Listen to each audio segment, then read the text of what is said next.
Welcome to Potter Read. Today's adventure. A dying house elf smuggled Harry to Gringotts at age 5 and the goblins raised him as their own. If you haven't already, smash that subscribe button and ring the bell so you never miss a story. Now, let's begin. Chapter 1. The elf's last act. There was a strip of light under the cupboard door, and Harry Potter had learned to read the house by it. When the strip was gold and broad, the kitchen lamp was on and Aunt Petunia was awake, and it was unwise to make a sound. When it narrowed to a thin gray thread, the hall light alone burned, and the house was settling toward sleep. When it went black, the Dursleys were in their beds, and the cupboard belonged to him, the way the dark always did. He was 5 years old, and he counted things. He counted the spiders that lived in the corner above the broken stair tread, because they did not change and the rest of his life did. He counted the days between the times he was fed properly and the times he was not. He counted the steps Uncle Vernon took across the landing, because 11 of them meant the bathroom and the night would pass quietly, and 4 of them stopping meant the cupboard door and it would not. Tonight there had been 4 steps, and then nothing, and then the bolt. He had not been given dinner. It had gone the way these things went. He had been allowed at the table because Aunt Marge was not visiting and there was no one to perform his absence for, and he had sat at the corner with the chipped plate that was his, watching the steam come off the others' food and counting, because counting kept his face still, and a still face was safest. Dudley had reached across for the gravy he did not need, being already the approximate shape and density of the gravy boat, and his elbow had caught his glass, and a tide of orange squash had gone across the new tablecloth in a spreading stain the exact color of a warning. Aunt Petunia's face had done the thing it did, going the color of a thumb pressed too hard against glass. And then her eyes had come round the table past Dudley, who could not have done it because Dudley never did anything, and landed on Harry, because someone had to have done it and the someone was never going to be her son. "Look what you made him do," she had said. It was not true, and everyone at the table knew it was not true, and the knowing did not matter in the slightest, because truth was a currency the Dursleys did not accept and never had. Harry had learned that before he learned to read. He had opened his mouth not to argue. He had given up arguing at 4, the way other children give up a dummy, but to say the flat nothing that sometimes made it pass quicker. He never got the chance. Uncle Vernon's hand had come off the table and across the space between them and against the side of his head once hard, and his ear had rung like a struck wineglass, a high pure note that went on after the hand was gone. "Cupboard," Uncle Vernon had said, not even loudly, which was worse than loudly, because loudly meant Harry had become interesting and quietly meant he had become a chore. No supper, and not a sound, or it's no breakfast either. So Harry had got down from his chair and crossed the hall and folded himself into the dark, and the bolt had gone home behind him, and the strip of light had gone gold, then gray, then black, and his ear had wrung itself slowly back to silence while his stomach made its argument and lost. His stomach had stopped complaining an hour ago. It did that. It complained, and then it understood there was nothing to be done, and it went quiet, which he privately thought was the most sensible thing in the whole house. He lay on the thin pallet with his knees drawn up and watched the dark where the strip of light had been. That was when the cupboard filled with a sound that was not a Dursley sound. It was a dry sound like the turning of old paper, and under it a thin high whistle like the kettle when it was just thinking about boiling. Harry went still in the particular way a small animal goes still, which is to make no decision at all until it has more information.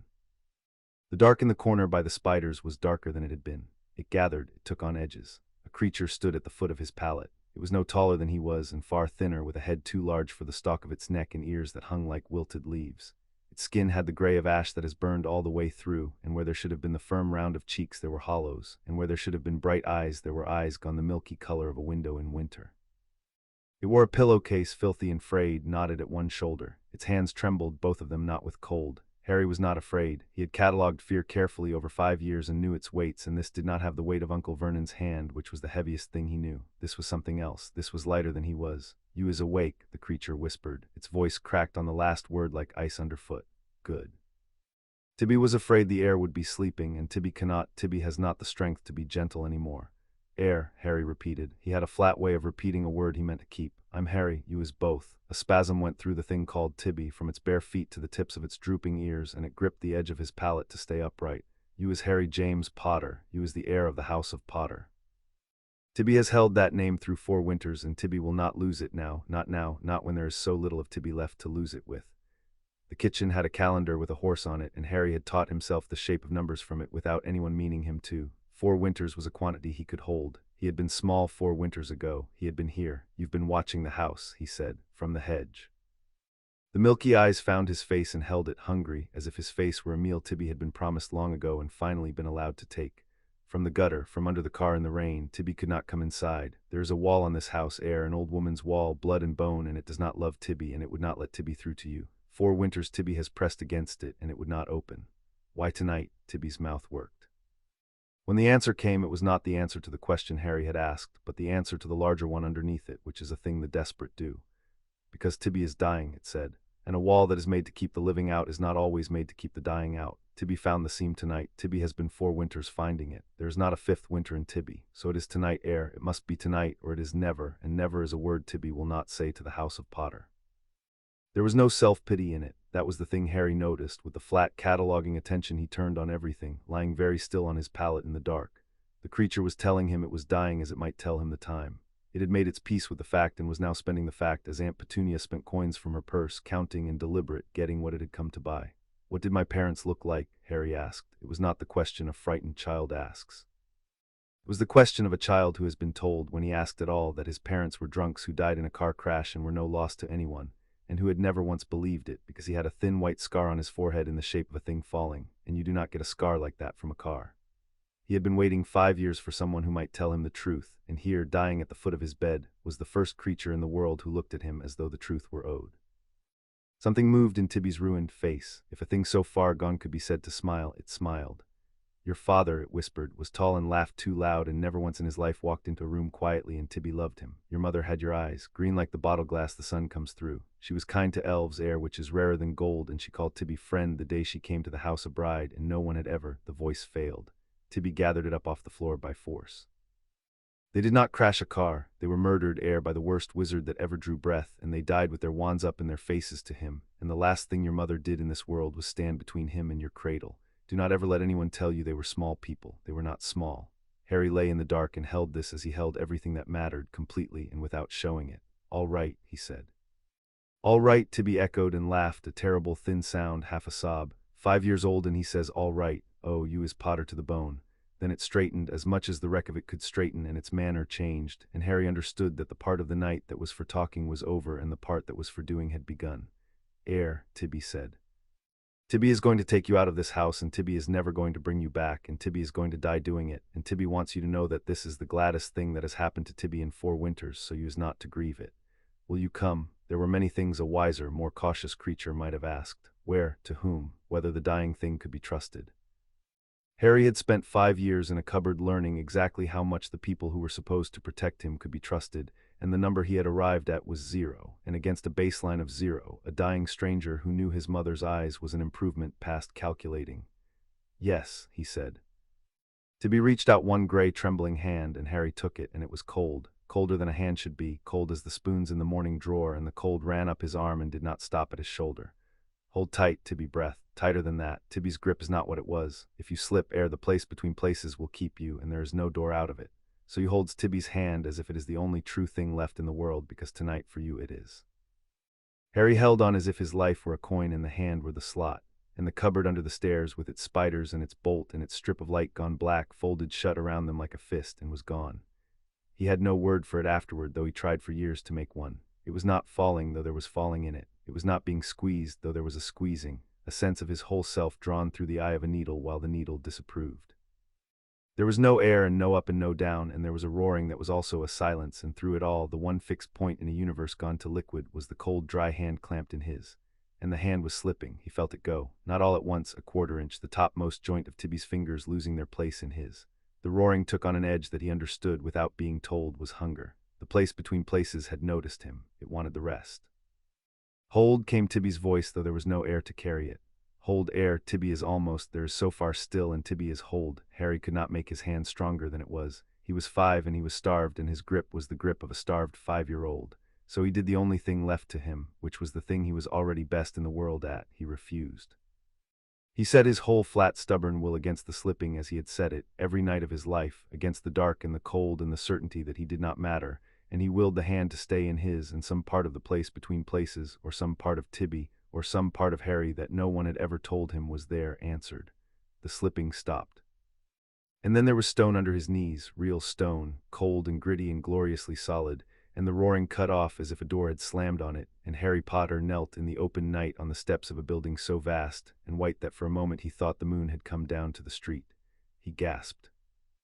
Air went into him in a great tearing rush, and he understood he had not breathed in the between place at all, had crossed all of London on one held breath, and he knelt on the cold stone and breathed in breath while the white building loomed over him in the dark. Beside him, Tibby had fallen. The elf lay where it had landed, a heap of gray rag and gray skin, and the trembling that had been in it was gone, which was worse than the trembling, because the trembling had at least been the motion of something alive. Harry crawled to it. He put his hand on the bony shoulder. It was very cold and getting colder the way the radiator in the front room got cold after Uncle Vernon switched it off, going from warm to cool to a thing that had never been warm at all. "Tibby," he said, the milky eyes opened. They found him with effort as though his face were at the bottom of deep water. "Did Tibby?" The voice was almost nothing now, a draft under a door. "Is this the white stone?" Tibby cannot see well. "Is there white stone, air, and bronze doors?" And over the doors words cut deep. Harry looked up. Above them, set in the white face of the building, stood 2 doors of dark gleaming bronze, taller than 3 Uncle Vernons, and over them words were cut into the stone, though he was too young and the dark too thick to read them. "Yes," he said. A sound came out of Tibby that took Harry a moment to understand was joy. "Gringotts," the elf breathed. Tibby brought the air to Gringotts. 4 winters, and Tibby brought him to the door. Oh, that is enough. That is a good thing to be the last thing." "Don't," Harry said. He did not know precisely what he was forbidding. The whole shape of the next minute had become clear to him with the awful clarity that the unwanted facts of his life always arrived in, and he was forbidding all of it. "Don't. You said you'd take me out of the house. You took me out of the house, so you don't have to. That's done now. You can stop dying. It's done." "That is not how it works, air." Tibby's hand, cold past cold, found his and held it, and there was no strength in the holding, only the shape of it. "An elf is bound to a house as a candle is bound to its flame. Take away the house and the elf gutters. Tibby has been guttering 4 winters on the strength of one order, and the order is fulfilled now, and a candle does not burn after the wax is gone, no matter how it wishes to give light. Tibby is not sad. You is not to be sad. Listen. There is no time, and you must listen, and you must remember, because Tibby cannot say it twice." Harry leaned down close until the failing draft of the voice was at his ear. "When the doors open," Tibby whispered, "and they will open, for they hear me even now, you must say the words Tibby taught its own self in the dark, the old words, the Potter words, that a Potter long dead taught the elves to keep against a night exactly like this one. You must say them to the goblins, air, and you must not be afraid of the goblins, for they is not kind but they is true, and true is worth more than kind in a hard world. Say, I am Potter, and I come to the mountain dispossessed, and I claim the compact of Orendoth." Tibby's voice cracked on every word and pushed through every crack. "Say it back, say it now so Tibby knows you has it." "I am Potter," Harry said, "and I come to the mountain dispossessed, and I claim the compact of Orendoth." Again. "I am Potter, and I come to the mountain dispossessed, and I claim the compact of Orendoth." Yes, the word was the last full word Tibby had. "Yes, you has it, air." The milky eyes were fixed on his, and behind them something was going out as the strip of light under the cupboard door went out, gray to thread to black. "Air, your mother called Tibby friend. No one in all the years Tibby was glad to serve your house, but it was your mother who," and then the going out finished, and the eyes that had held his face like a promised meal stopped holding anything at all, and the cold dry hand in Harry's came open of its own weight, and Tibby the house elf, who had pressed against a wall of blood and bone for 4 winters, and found the seam in it on the one night that mattered, was gone. And what lay on the white stone was only a pillowcase with the shape of a thing it had loved still folded into it. Harry Potter knelt on the steps of Gringotts in the dark and did not cry. It was not that it did not hurt. It hurt in a place he had kept empty all his life precisely so that nothing could get into it and hurt, and now something had gotten in, the first thing ever to get in, and it had died there. It was the worst thing that had ever happened to him, worse than the cupboard, worse than the cold, because the cupboard and the cold had never once been on his side, and this had been on his side completely, and now it was dead. But he did not cry because crying was a sound, and 5 years had taught him that sounds brought the bolt in the hand, and the lesson was carved too deep to unlearn in one night even when the bolt and the hand were miles behind him. So he knelt over the body of the only creature that had ever loved him and made no sound at all, and the tears that should have come stood in his eyes and did not fall, and he held the cold hand a while longer because it seemed wrong to let it lie there alone so soon. Then, because Tibby had asked him to remember, and because he did not break promises even when the one he had promised was past collecting on them, he set the hand down gently and got to his feet and turned to face the bronze doors. "All right," he said to no one, to the dark, to the dead elf, to himself. "All right," and he climbed the white steps to the doors, and he raised his small fist, and before he could knock, the bronze swung inward without a sound, releasing a breath of air that smelled of cold metal and old stone and something underneath that was older than either, and a voice came out of the dark beyond, low and rasping and entirely unsurprised to find a starved child on the threshold at the dead of night. "It is not the hour for wizards," the voice said. "The bank is closed. Go home, little one, before something in the street takes a liking to you." Harry looked into the dark and could not see the speaker, only a suggestion of a shape, a glint that might have been an eye or the edge of something held. "I don't have a home," he said. I came out of one tonight and I'm not going back, and the only one who was on my side is dead on your steps, and she told me to say words to you, so I'm going to say them, and then you can do what you want." A silence came out of the doorway. It was not an empty silence, it had a tension in it. "Say your words, then," the voice rasped, "little one with no home." Harry stood very straight, as he imagined a tall man who laughed too loud and never walked into a room quietly might have stood, and he said the words exactly as Tibby had given them to him, every one in its place, because Tibby had made him say them back twice, and a thing said back twice does not come out wrong. "I am Potter," he said, "into the dark of Gringotts, and I come to the mountain dispossessed, and I claim the compact of Orendoth." The effect was immediate, and it was not what he expected, though he had expected nothing, having no map for any of this. The dark beyond the doors changed. The glint that might have been an eye went still, and then a second glint joined it, and a third, as though the words had woken sleepers. Somewhere far down and far in, deeper than the building could possibly go, something that was not a sound passed through the stone, a single low note, felt in the teeth and the breastbone rather than heard, as if the mountain the building stood on had turned over once in its sleep. The voice, when it came again, had lost its boredom entirely. "Where did you learn those words, Potter child?" it said, and it was very quiet now and very precise. "Those are old words. Those are words your kind have forgotten. A wizard child of 5 does not carry them in his mouth by accident. Who taught you the compact?" "The elf," Harry said. "She's on the steps. She's dead now. She held them for 4 winters so she could give them to me tonight. She said you weren't kind, but you were true." He lifted his chin. "I don't need you to be kind. I just need you to be true." Another silence, longer than the first. Then the shape in the doorway moved forward into the gray of the streetlight, and Harry saw it whole for the first time. A creature shorter than a man and broader, with skin like weathered oak and long clever fingers and a face all angles and intelligence, with eyes black and bright and unreadable as 2 wet stones, dressed in dark leather and worked silver, with a curved blade at its hip that it had not drawn and did not now reach for. It looked down at Harry and then past him, out the doors and down the steps to the small gray heap that had been Tibby, and something moved across its hard face that Harry could not name, because he had never seen it before in his life on any face turned toward him or anything belonging to him. It was respect.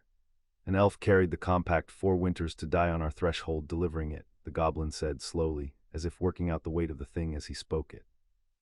"And the heir of Potter stands at our doors at the dead of night and asks us not to be kind, but to be true." The black eyes came back to Harry's face and stayed there, weighing, measuring, reckoning. "Carrog is the name I answer to, Potter child. I keep the night doors, and it is not in my hands to grant the compact or deny it. That is for the director and the ledger and laws older than my grandmother's grandmother. But it is in my hands whether you stand on cold stone or warm while they are woken." He stood aside from the door. "Come in out of the dark, bring nothing and touch nothing, and speak only when you are spoken to, and you will come to no harm in this house tonight, which is more than your own kind has given you by the look of your bones." Harry did not move at once. He looked back one last time at the gray heap on the steps. "What about her?" Carrog followed his gaze, and that nameless thing crossed his face again. "The elf will not lie in the gutter," he said, and there was something final in it, something that closed the matter past argument. "We do not leave the oath true to the rain. Whatever else this night brings you, Potter child, know that much is already decided. Now come. The mountain is awake, and the mountain wishes to look at you, and it is not wise to keep a waking mountain waiting." And Harry Potter, 5 years old, orphaned twice in one night and dispossessed of even the cupboard that had never been his, stepped over the bronze threshold of Gringotts and into the dark that smelled of cold metal and old stone, and the great door swung shut behind him without a sound, and on the steps outside the moon came out from behind a cloud and lit the small gray shape of the elf who had spent its whole life and 4 extra winters of dying to put him there. Inside, the bank was a cavern. By day it was a hall of marble and brass and high windows, full of the scratch of quills and the clink of scales and the murmur of wizards pretending not to be afraid of the tellers. By night, with the lamps banked to embers and the wizards gone, it showed what it truly was. An enormous space hollowed out of the dark, with a ceiling lost in shadow far overhead and a floor of black stone polished by 10,000 years of feet, and at the far end, where by day the highest counter stood, a single lamp burned green, and under it a goblin sat waiting. Carrog walked Harry the length of the hall, and their footsteps came back to them from the dark above, doubled and trebled, so that it seemed a small army crossed the floor. Harry kept his eyes forward and touched nothing, as he had been told. He was good at being told. It was, until tonight, nearly the only thing anyone had ever wanted from him. The goblin under the green lamp was old. Harry could see that even at a distance, and closer it was plainer. The oak-colored skin had gone the gray of driftwood, and the clever fingers had knotted at the knuckles, and the black eyes had filmed at the edges. But they were not dim. They came up as Harry approached and fixed on him with a weight that pressed him almost to a stop, and Harry understood that this creature had been looking at things for a very long time and had become extremely good at it. "I am Bogrod," the old goblin said. His voice was the sound of a heavy book closing. I keep the deep ledger, and I have kept it longer than your nation has had its ministry, Potter child, so do not waste my night with anything but the truth. Carragh tells me you spoke the compact at the door. Speak it again, to me. And know as you speak it that the ledger is open beneath this floor, and the ledger knows the difference between a true oath and a borrowed one, and it is not gentle with those who claim what is not theirs. Harry looked at the old goblin and at Carragh standing silent at his shoulder and down at the black floor under which, he was given to understand, something vast and patient was listening. He was 5 years old. He was hungry past hunger and tired past tiredness, and the place inside him where the hurt had gotten in was still raw with the new death of the only friend he had ever had. He had every reason in the world to be afraid, and he found, examining himself with the flat thoroughness he turned on everything, that he was not, because fear was for when you had something to lose, and he had just watched the last thing he had to lose die on the steps outside. So he stood under the green lamp in the heart of the sleeping bank with the deep ledger listening beneath his feet, and he said it a third time, clear and unhurried, every word in its place. I am Potter, he said, and I come to the mountain dispossessed, and I claim the compact of Orendoth. And beneath the black floor the something that was listening turned over again, and the green lamp guttered, and old Bogrod's filmed eyes went very wide, and even Carragh, who kept the night doors and feared nothing in the dark, took half a step back. It answers, Bogrod whispered. Mahal's hammer, the ledger answers him. He stared at Harry as though the child had grown a second head or shed a false one. It is true, every word, the compact is true, and the claim is true, and the boy is who he says he is. The old goblin's knotted hands had begun, very slightly, to tremble, and not with age. Carragh, wake the director, wake Barak, keeper of the compact, wake them all. We have a debt under this mountain 400 years old, and it has just walked in out of the rain on the legs of a starving child, and there is not one of us who will sleep again tonight.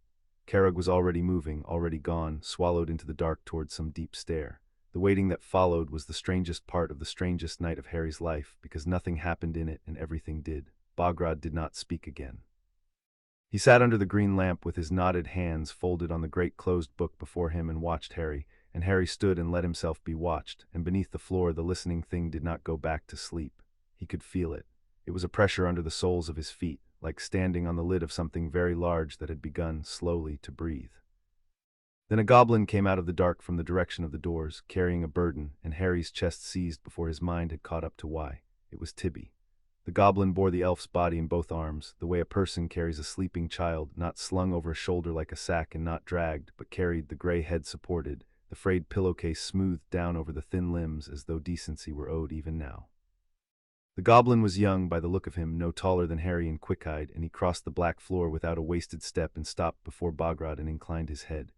Carragh's order, ledgerkeeper, the young goblin said. The oath true is not to lie in the rain. Where is it to go? The cold cells, Griffook, until the rites are spoken. Bogrod's filmed eyes moved from the body to Harry and back. Gently, it carried the compact 4 winters.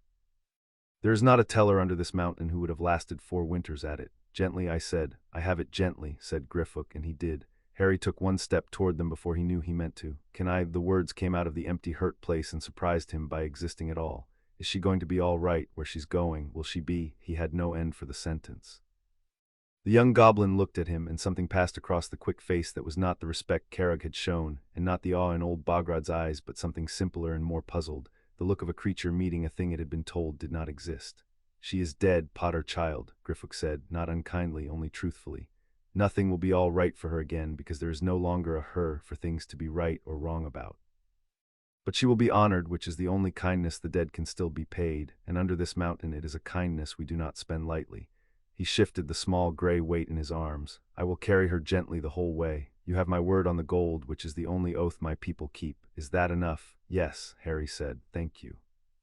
The 2 words seemed to land oddly in the great dark hall, as though such words were not often spoken there, and Griffook regarded him a moment longer with that puzzled look, then bore Tibby away into the shadow gently the whole way as he had promised. After that the dark itself began to change. It started at the edges of Harry's vision, where the hall ran off into blackness on every side. Lamps were waking. Not the great chandeliers of the daytime bank, these were lower and redder, set in sconces along galleries Harry had not known were there, ring above ring of them climbing the unseen walls, and as each one kindled it showed a figure standing at the rail. Goblins. They came without sound, and they did not approach, and they did not speak. They only gathered at the edges of the light and looked down at the black floor where a starved wizard child stood under a green lamp, and their number grew, ring by ring, lamp by lamp, until Harry understood that he was standing at the bottom of a vast bowl of watching eyes, and that word of him had run down through the mountain faster than any messenger could carry it, the way a crack runs through ice. he did not shrink from it. He had spent 5 years being unseen, made unseen, told in 100 wordless ways each day that the best thing he could do was take up no space and catch no eye. And here was an entire buried nation come awake in the dead of night to look at him, and the looking did not have hatred in it, or contempt, or the bored cruelty whose textures he knew by heart. It had weight. It had the weight of a question being asked of something old and serious, and Harry, 5 years old and ringing-eared and orphaned twice over, lifted his chin and let them look, and asked his own question back into the rising dark in a clear voice that surprised even him by how steady it came out. "Are you going to help me?" The question went up into the rings and came back as silence, and in the silence Harry did the thing he always did when a situation would not tell him what it wanted. He counted.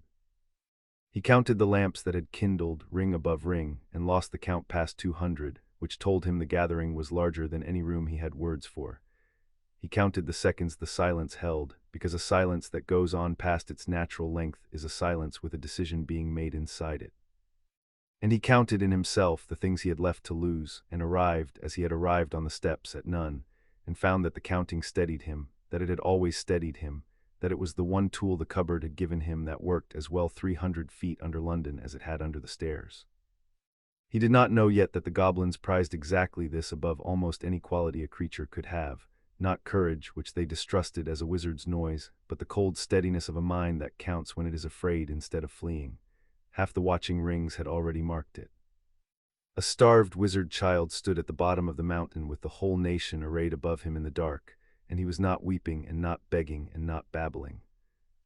He was standing still and counting lamps, reckoning his situation like a teller reckoning a doubtful coin, and there were old goblins on those high galleries who had served 60 years and never once seen a wizard of any age do the one thing the mountain respected most, which was to be quiet and watchful and unafraid in the presence of a power that had not yet decided to spare him. It was old Bograd who answered, without lifting his eyes from the great book. "That Potter child is not yet decided," the old goblin said, "but I will tell you a thing for nothing which is rare in this house, so mark it. In 400 years no one has come to these doors and spoken the compact true. Many have tried, liars mostly, and the ledger ate their claims and sometimes more than their claims. You are the first, and the first of anything wakes the whole mountain, whether the mountain wishes to be woken or not." He turned a page that made no sound.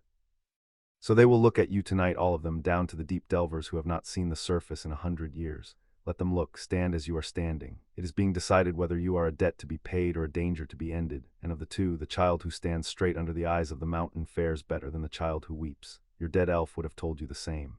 "She told me you weren't kind," Harry said, "but you were true." For the first time, something that might have been the ghost of approval crossed Bograd's ancient face. "Then she did not lie to you at the end," he said. "Hold to that, it will serve you better here than love would."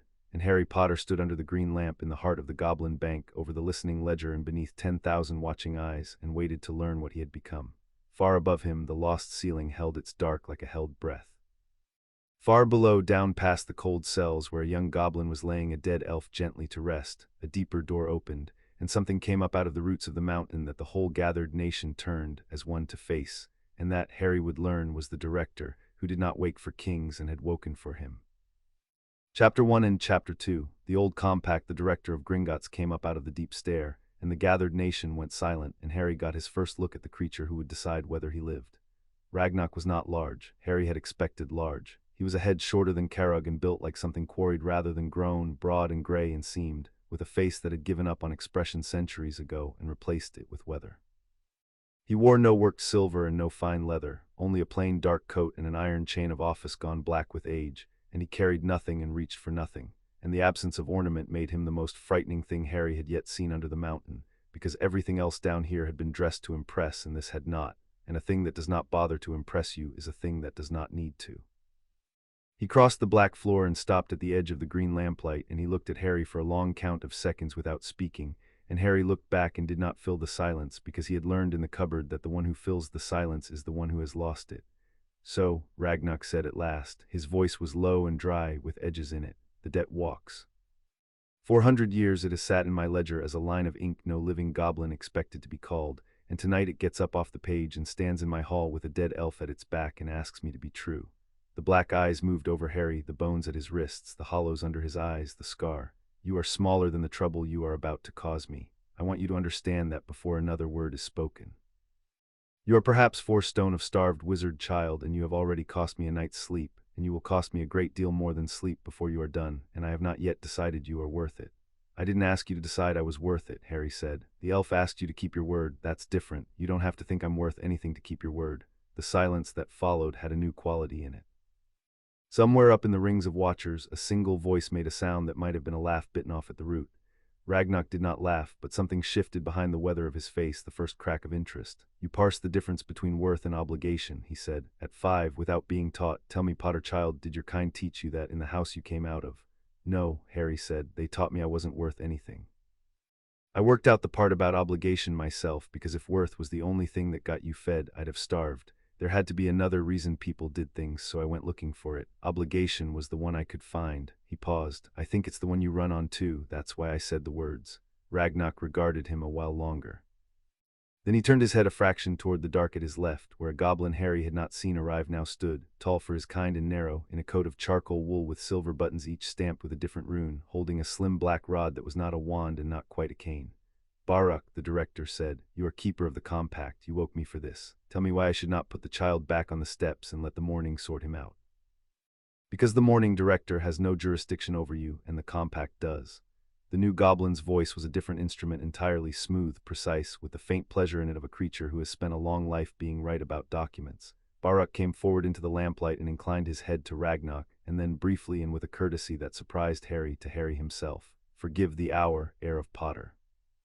We do not often have cause to wake the whole law of the mountain in one night. I am Barak. I keep the oaths your people forgot. He turned back to the director. Shall I recite it, or shall I summarize? For the child's sake I would recite. He has earned the truth of what he claims, and a summarized oath is a lie wearing the oath's coat. Recite it, Ragnar said. Let us all hear what we are bound by, and let the boy hear what bound us. And Barak lifted the black rod and touched its tip to the floor, and the deep ledger answered him. It came up through the stone as light comes up through deep water, not a glow but a clarification, the black floor going from opaque to translucent to clear, so that Harry found himself standing on nothing over a gulf, and in the gulf hung the ledger. He had imagined a book. It was not a book. It was a column of script that fell away beneath his feet farther than sight could follow, line upon line of characters cut in living silver that moved as he watched, settling, recording, the present moment of the world writing itself into the bottom of the column even now. His own arrival somewhere in those freshest lines.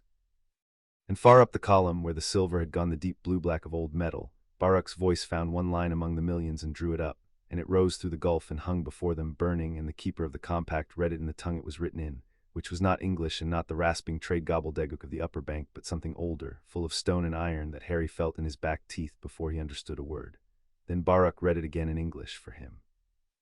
In the 409th year before this night, Barak said, when the rebellion under the hills was in its 6th winter and the wizards came against the mountain with fire, one wizard would not come. Hardwin of the House of Potter laid down the wand his king had given him and would not raise it against the nation, though they named him traitor for it and burned his fields. And when the rebellion broke and the treaty was a lie the wizards meant to keep only until the goblins were disarmed, it was Hardwin Potter who carried back to us, alone and unarmed through his own people's lines, the crown of Gringotts, the founder relic, or of the first delving, that had been taken from the deep vault in the sack of the 3rd year, and was the heart of the nation's grief. He returned it asking nothing. And when the elders pressed gold on him, the only payment a wizard was thought to understand, he refused the gold and swore instead an oath here, on this floor, into this ledger, that no Potter would ever again profit from goblin loss while the line endured. The burning line hung in the air, and Harry could see now that it was 2 oaths twined, silver and silver, one wizard's hand and one goblin's, written into each other so they could not be pulled apart. And the nation, Barak went on, and his voice changed, took on the weight of the thing, could not let such an oath stand unanswered, for an unanswered oath is a debt, and a debt unrecorded is a rot in the foundation. So the elders of that age swore the reciprocal, and it is this reciprocal, director, that woke you tonight. He read from the silver. While the line of Potter endures, and a Potter comes to the mountain dispossessed, stripped of house, of kin, of the protection owed to blood, the nation shall take that Potter in and shelter that Potter, and raise that Potter as ironkin under the mountain, in the law and the gold and the warding and the blade, withholding nothing that is given to a child of the deep. This we swear into the ledger or an oath, and may the mountain fall on us if we forswear it. Barak lowered the rod. The ledger sank back into the floor, the silver dimming, the stone going opaque under Harry's feet, until he stood on solid black again with the gulf sealed beneath him, and the 2 twined oaths gone back to their place among the millions. That is the compact, Barak said quietly. It is not a kindness, it was never a kindness, it is a debt sworn in the only ink the mountain cannot forge, and it has come due. What's the crown? Harry asked. He had held the whole recitation in silence, but the question had been building under it. You said he carried back the crown of Gringotts, the heart of the nation's grief. What is it? It was Bogrod who answered from under the green lamp, and the old archivist's voice dropped into the register the goblins kept for the oldest things. When the mountain was first opened, he said, and the nation first delved, the very first ore drawn from the very first seam was not spent and not spread among the clans. It was given to Gringotts, who found the seam and opened the mountain and gave us a home under the world, and it was worked, by hands that have no heirs now, in a craft that died with them, into a crown not to be worn, for we do not have kings, but to be kept, as the proof that the nation had once been homeless and was homeless no longer. It is the mountain's own first memory, made into metal. It does not buy anything. It cannot be valued, because value is what a thing is worth to someone who might take it, and nothing in the world is allowed to take the crown. And in the 3rd year of the rebellion, the wizards sacked the deep vault and carried it off, and for 2 years the nation did not have its first memory, and a creature that has lost the proof it was ever given a home is a creature that begins quietly to believe it never was, which is the wound the wizards struck, whether they understood it or not, and it was deeper than the burning of any field. The black eyes found Harry. Hardwin Potter carried it back. Through his own people's lines, alone, unarmed, with the thing that could not be valued under his arm, and he set it down on this floor and asked for nothing. Do you understand now why the reciprocal oath is so large, child? Why the nation swore to raise a dispossessed Potter as its own, withholding nothing? Because Hardwin Potter gave us back the proof that we had a home, and so when a Potter comes to us dispossessed with no home of his own, the debt is exact. We give him what his ancestor gave us. We give the homeless one a home. It is the most balanced account in the whole of the ledger, and it took 400 years to be called, and it walked in tonight on the legs of a starving child who asked us to be true. He inclined his great head. The crown is in the deepest vault, where it has sat unmoved since Hardwin set it down. You will be shown it one day if you are worthy of it, for it is the one thing under this mountain that even our own children must earn the sight of. And you will understand when you see it that you are not a charity we took in. You are the closing of a circle the wizards broke open 400 years ago, and the mountain has been waiting the whole time, patiently, as we wait for everything, for the chance to make it whole. For a moment no one spoke. The rings of watchers had gone so still that Harry could hear the lamp flames. Then Ragnarok said, "And you are certain the child is dispossessed under the meaning of the oath, not merely poorly used?" The word is precise, it must be precise, or every wizard brat whose father cut his allowance could come weeping to my doors. I am certain. Baruk turned the black rod over once. The ledger does not record sentiment, director, only fact, and I have read the fact while you came up the stair. Harry James Potter, son of James and Lily Potter, both deceased, stripped of house. The house at Godric's Hollow stands a ruin, and the line seats are unoccupied. Stripped of kin, his godfather imprisoned without trial, his bloodkin among the wizards renounced or dead, his guardianship placed by a hand outside the family into the keeping of those who share no magic and bear the line no love. And stripped of the protection owed to blood, the keeper's voice cooled, which is the part that satisfies me past argument. There is gold in the Potter vaults, director, a great deal of it. And there is a stipend drawn against it each month, a stipend signed for, a stipend that under any honest reading was meant to feed and clothe and warm this child.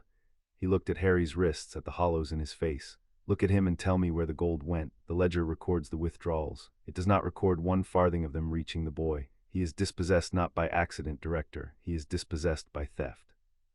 And theft, of all the words in the world, is the one this nation was built to answer. The change that went through the gathered goblins then was not a sound, it was a temperature. Harry felt it move up through the rings, ring by ring, the way the gathering had moved earlier but turned now, soured, aimed not at him. He understood, standing very still in the green lamplight, that he had just become the occasion of something, that a word had been spoken over him that the whole mountain had been waiting its whole existence to hear, and that whatever happened to him now, the creatures who had taken his gold while he starved in a cupboard had made an error they did not yet know the size of. Ragnarok was quiet for a long time. Theft, he repeated finally, and there was no weather in his voice now at all, only iron. You are sure of the word. I am the keeper of the compact. I do not spend that word for effect. No, Ragnarok agreed, you do not. He turned the black eyes back on Harry, and they had changed, though Harry could not have said into what. The wariness was still there, but it had been joined by something colder and more useful to him. Understand me, Potter child, I do not take you in because your face moves me. It does not. I have seen 10,000 starved faces, and I will see 10,000 more, and the mountain does not run on pity. I take the question seriously because my ledger says I am robbed, through you, of the honor of an oath, and a goblin who lets his oath be made a fool of is a goblin whose word is worth nothing, and a goblin whose word is worth nothing cannot run a bank. Do you follow me? Yes, Harry said. You're not doing it for me. You're doing it because if you don't, your word stops being worth gold. I told you I think you run on obligation, he considered. I'd rather that, actually. Pity stops when people get bored, obligation doesn't. This time the bitten-off laugh from the rings was not alone. 3 or 4 voices joined it, and old Bogrod, under the green lamp with his great book, made a low sound that was almost a chuckle, and even Baruk's precise mouth moved at one corner. Ragnar did not smile. But he looked at Harry for a moment more, and something in the set of him settled, the granite choosing its shape. "There is the matter of the wizards," he said to Baruk, but loudly enough for the hall. "Do not think I have forgotten it, because the law is clean. The law being clean and the thing being wise are 2 different mountains. This is not an anonymous orphan. I know that scar. Every goblin in this hall knows that scar. The wizards have a name for the child who wears it, and a prophecy whispered about him in their high places, and a wizard in particular, the old one, the bearded one, the one who sits in 3 chairs at once and thinks the world a chessboard he was born to play, who placed this child where the child was placed, and who will come looking when he finds the placement broken. You would have me taken not a boy but a war." "I would have you keep your oath," Baruk said, "and let the war be the wizard's problem since they made it. The old one placed the child with thieves, director. Let him explain that to his own conscience. We did not steal this boy. We did not break the placement. The placement broke itself on its own rot, and an elf carried the pieces to our door, and the oath does not contain an exception for inconvenience. If it did, it would not be an oath, it would be a preference. The ministry has no writ under the mountain, as you know better than any creature living, having spent 40 years making certain of it. They cannot compel us to surrender him. They cannot enter to take him. They can bluster, and we have endured wizard bluster since before their ministry had a name." Baruk's voice gentled by a fraction, which from him seemed to cost something. "Ragnar, old friend, you did not climb the deep stair tonight to be talked out of the law. You climbed it to be talked into doing the hard thing with your eyes open, so open them. The cost is real. The wizards will come. The bearded one will be relentless and clever and convinced of his own goodness, which is the most dangerous kind of enemy there is. And we will shelter the boy anyway because we swore it, and because," he glanced at Harry, "because there is more in this child than a debt, though the debt would be reason enough. I have watched him for an hour. He has not wept. He has not begged. He has not lied. He stood under the eyes of the whole nation and asked us to be true, not kind. Director, we could raise him for 100 years and not improve on what the cupboard already made. The cupboard made a goblin. It simply forgot to tell him." The silence after that was the longest yet. Ragnar turned and walked a slow circle around Harry, studying him from every side, and Harry held still and let himself be studied, and did not turn to follow, because turning would have been a flinch, and he had decided some time in the last hour that he would not flinch in front of these creatures again as long as he lived. The director completed his circle and stopped where he had begun. "Here is my decision," he said, and the hall leaned in to hear it. "The compact is true, the claim is true, the child is dispossessed by theft, and the oath has come due. We will take him in." A stir went through the rings, quickly stilled. "But hear the whole of it, for I will say it once. If we take him fully. There will be no half measure, no wizard child kept as a curiosity in a corner of the bank, fed and ignored until the old one talks us out of him. The oath says raised as ironkin, withholding nothing, and we will raise him exactly so, or we will not raise him at all. He will learn our law until he dreams in it. He will learn our gold until he can read a vault by its smell. He will learn the warding, and he will learn the blade, and he will be tested as our own are tested, not coddled as wizards coddle. And if he breaks under it, then he was not what Baruk thinks he is, and no oath requires us to make a soft thing strong. He will be one of us, or he will be nothing, and there is no third door." The black eyes fixed Harry. "That is the price of the shelter, Potter child, not gold, yourself. We will not raise a wizard who happens to live among goblins. We will raise a goblin who happens to have been born a wizard, and the wizard you might have been will not survive it, and I will not pretend otherwise to make the swallowing easier. Knowing that, do you still claim the compact?" Harry thought about it. Not for long, because the answer had been obvious since the word theft, but he thought about it honestly, turning it over because Tibby had died to bring him here, and he would not honor that by deciding carelessly. He thought about the wizard he might have been. He could not picture him. The Dursleys had made very sure there was nothing there to picture, no toys, no friends, no photographs, no story of himself that began before the cupboard. The wizard he might have been was a blank, and you cannot grieve a blank. He thought about the goblins. They were hard and cold, and they had told him to his face that they did not pity him and never would. And every word any of them had spoken to him tonight had been true. "Yes," he said, "I still claim it. You understand what you're surrendering. I'm not surrendering anything." Harry looked up at the director, and his green eyes and his starved face were steady. "You can't surrender something you were never allowed to have. The wizards didn't want me. The one with the beard gave me away to people who took my gold and starved me and made me sleep in a cupboard, and then he left me there, and he's only going to come looking now because I got out, not because I was ever worth coming for while I was in. You're offering me the first thing anyone's ever offered me without already deciding I didn't deserve it. So no, I'm not losing the wizard I might have been. I'm trading a person who never existed for one who's standing right here. That's not a hard trade, that's the easiest trade in the world." He paused. "I just have one condition." The whole hall went rigid. Bogrod's great book stopped its breathing. Baruk's silver-buttoned coat seemed to hold itself very still. A 5-year-old dispossessed wizard child offered shelter by the director of Gringotts at the dead of night had said the words, "I just have one condition," and the mountain did not know whether to laugh or strike him down. Ragnar's weathered face did something Harry would not understand for years. "You set a condition," the director said slowly, "on the mercy of the goblin nation." "It's not on the mercy. You said it yourself. You're not doing it for mercy. It's on the deal." Harry did not look away. "The elf, Tibby. She held your compact for 4 winters while she was dying so she could give it to me, and she never asked you for anything, and she's down in your cold cells right now wrapped in a pillowcase. Whatever you do for me, you do for her first. You honor her properly with whatever the best honor you have is before you do one single thing for me. That's the condition. If you won't honor her, I don't want your shelter, and you can put me back on the steps, and at least I'll be back on the steps having been loyal to the one creature who was loyal to me." He set his jaw. "That's the whole condition. You can keep all my gold for all I care, just don't let her have died for nothing." The silence that followed was different from all the silences before it. It was Carragh who broke it, Carragh who kept the night doors, stepping forward from the dark where he had stood unnoticed, and his rasping voice was rough in a way it had not been at the door. "Director," he said, "I carried that condition in my own chest the moment I saw the elf on the steps and could not say it, because it is not a night warden's place to instruct the keeper of the law on honor. The child says it for me. The child says it for half this hall." He looked at Harry and inclined his head, the first goblin to bow to him and not merely to the oath he carried. "Make the elf's honor a condition of his fostering, and I will stand his blade master myself and count it the cleanest debt I ever paid." And Ragnar, director of Gringotts, who did not wake for kings, looked down at the starved child who had set a condition on the mercy of the goblin nation, and made the condition be that a dead elf be honored before himself, and the granite of his face moved at last, not into a smile. The director did not smile, but into something Harry recognized from the steps outside, the thing Carragh's face had done, the thing he had no name for because no one had ever turned it on him. Respect. And under it, very deep, something the cold old goblin would have denied to his dying breath, that was almost approval and almost grief and almost the beginning of love. "Granted," Ragnar said, "before all else, the elf is honored first." He turned to the hall and raised his voice so the highest ring could hear it. "Hear the director. We have a debt 400 years old, and we pay it in full tonight, and the first coin of the payment is this.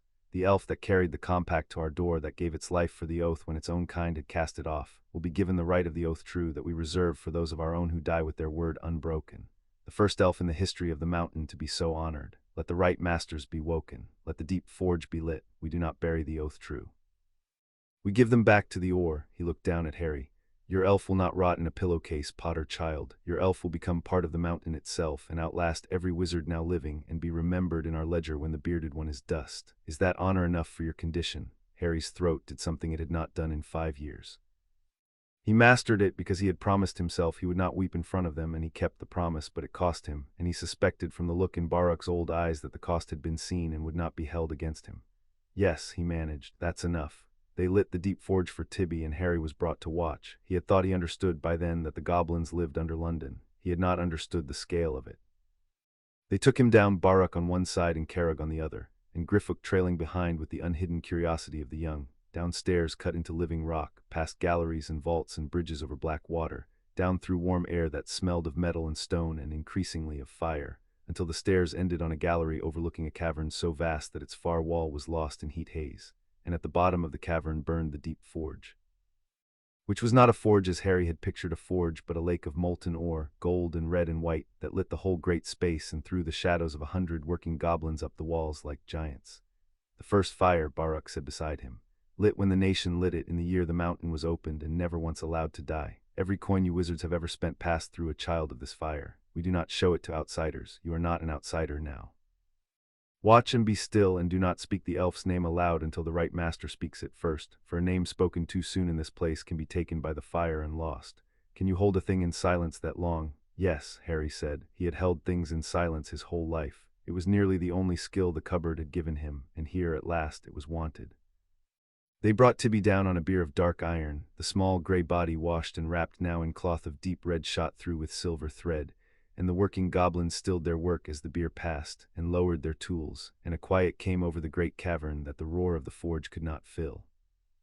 The right master was the oldest goblin Harry had yet seen, older even than Bogrod, robed in scale that shifted color in the firelight, and he came to the lip of the molten lake and lifted both knotted hands and spoke into the fire in the old iron tongue, the same tongue the ledger was written in, and the fire answered. Harry could not follow the words. He did not need to. He understood the shape of it, that the old goblin was telling the fire what Tibby had done. 4 winters of dying held off by one unbroken order, a wall of blood and bone pressed against and finally passed. A child carried across all of London on one held breath and laid at the mountain's door with the right words in his mouth. He understood that the fire was being asked to receive the elf not as ash but as kin, and that this was a thing the fire had never been asked before, and that the whole nation was holding its breath to see whether the first fire would accept an elf or reject her. The right master finished. He lowered his hands. And he spoke Tibby's name aloud into the cavern, the first time it had been said since they brought her down. Tibby, oath true, friend of Lily of the House of Potter, given to the oar, and he tipped the beer. The fire took her. And the fire flared not red, not gold, but for one impossible instant a deep clear green, the green of bottle glass with the sun coming through it, the green of a dead woman's eyes that an elf had loved past its own death, flared up the whole height of the cavern and lit every watching face, and then sank and was gold again, and it was done. A sound went through the gathered goblins, low and wordless, that Harry would learn was the deepest thing his new people had in the place of a cheer. The fire had accepted her. The first elf in the history of the mountain had been given to the oar, and the oar had taken her gladly and flared green to say so, and there was not a goblin in that cavern who did not know it for an omen, though they argued for years afterward about what it meant. Harry stood at the rail and watched the green fade and did not weep, and this time it was not the cupboard's lesson holding the tears back but something cleaner, a sense that tears would be too small a thing for what he had just seen, that Tibby had been given something so far beyond the gutter and the rain that to cry over it would be to misunderstand it. She had wanted to be a good last thing. The mountain had made her an eternal one. She is in the gold now, Baruk said quietly, all of it. Every coin we strike from this fire from this night forward will carry a thread of her, and when wizards count our gold and bite it and distrust it, they will be handling, without knowing, the most loyal creature that ever drew breath. There is a justice in that I find I like very much. He looked down at Harry. You honored her before yourself. Do you know how rare that is in any creature of any kind? Most would have taken the shelter first and remembered the dead at leisure. You made her your one condition. Something moved in the old goblin's face. Ragnarok decided to keep the oath because the oath is the oath. I decided, watching you do that, to keep you because of who you are. They are different decisions, child, and you will want in the years to come to remember that at least one of us chose you and not merely your debt. They named him that same night before the forge, while it was still warm with what it had received. It was Ragnarok who came down for it, and Bogrod with his great book to record it, and the whole inner law of the mountain gathered on the gallery, and Harry was brought to the lip of the molten lake and made to kneel, not in submission, Baruk told him quickly, but because the naming put a thing into the oar and you knelt to the oar as you would kneel to set a heavy stone with respect for its weight. You came to us, Harry Potter, Ragnarok said, standing over him with the firelight red on his iron chain. That name is yours and we do not take it. The wizards gave it to you and the wizards may keep their claim on it, such as it is. But a child raised under the mountain carries a mountain name as well, an or name that the fire knows him by, and tonight you earn yours, for you have already done the thing most of our own children must grow to do. You have set honor above your own skin in front of witnesses with everything to lose. He lifted his head. Bogrod, record it. Let the ledger carry it beside the compact. The two entered the same night, the debt and the child who came to collect it. Bogrod's silver stylus touched the page. Hadrian, Ragnarok said, in the iron tongue made of the wizard name something older and harder, a name with stone in it. Iron Son of the Mountain, ward of the nation under the compact of Orendoth, fostered to Baruk, keeper of the compact, to be raised in the law, bladed to Karug, who keeps the night doors, to be raised in the blade. Warded to Naxha, mistress of the deep wards, when she returns from the curse-breaking in the south, to be raised in the warding, counted from this night as one of the nation's own, withholding nothing. The director looked down at him. Rise, Hadrian Ironson, you knelt to the oar, a dispossessed wizard, you will stand a child of the deep.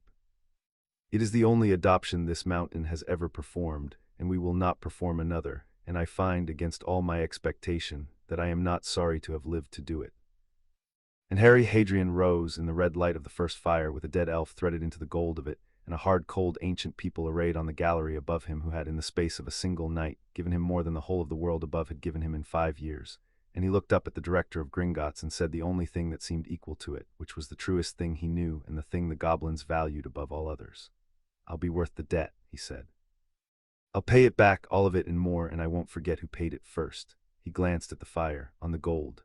A stillness, and then Baruk's voice, very dry, very pleased, from the gallery rail. On the gold, the keeper of the compact agreed, and around the great cavern the gathered nation echoed it, low and iron and final, sealing the strangest bargain in the long history of the mountain. On the gold, on the gold, on the gold.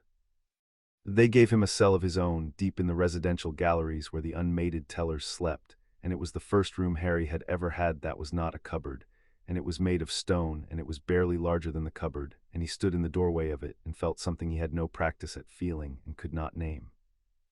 "It is small," said Griffook, who had been sent to show him down and had appointed himself without consultation to the role of explaining the mountain to its newest resident.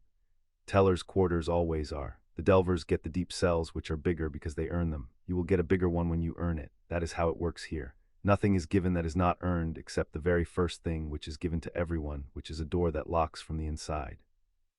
He produced an iron key and pressed it into Harry's hand with the seriousness of a creature conferring an estate. "From the inside, Hadrian, do you understand the difference? No one comes through this door who you do not open it for. Not me, not the Blade Master, not the Director. It is the law of the residential galleries, and it is older than the bank. Your room, your key, your door, your decision." Harry closed his fingers around the iron key, and the small, unnameable thing in his chest grew until it was nearly too large to hold in silence.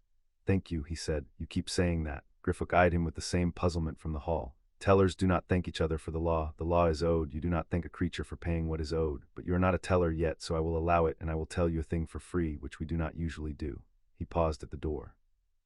"I carried your elf gently the whole way, as I promised, and just now the fire flared green for her.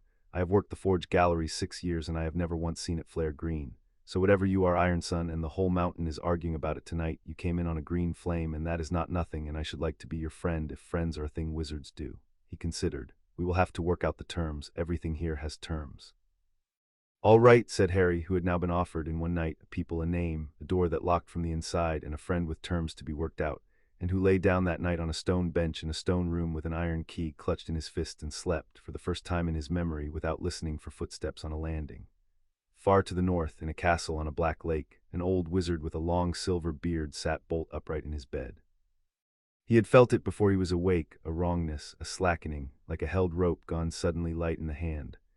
Albus Dumbledore rose without lighting a candle and crossed to the cabinet where the small silver instruments turned and breathed, the instruments that had watched over a particular house in Surrey for 5 years, and he saw at once which one had stopped.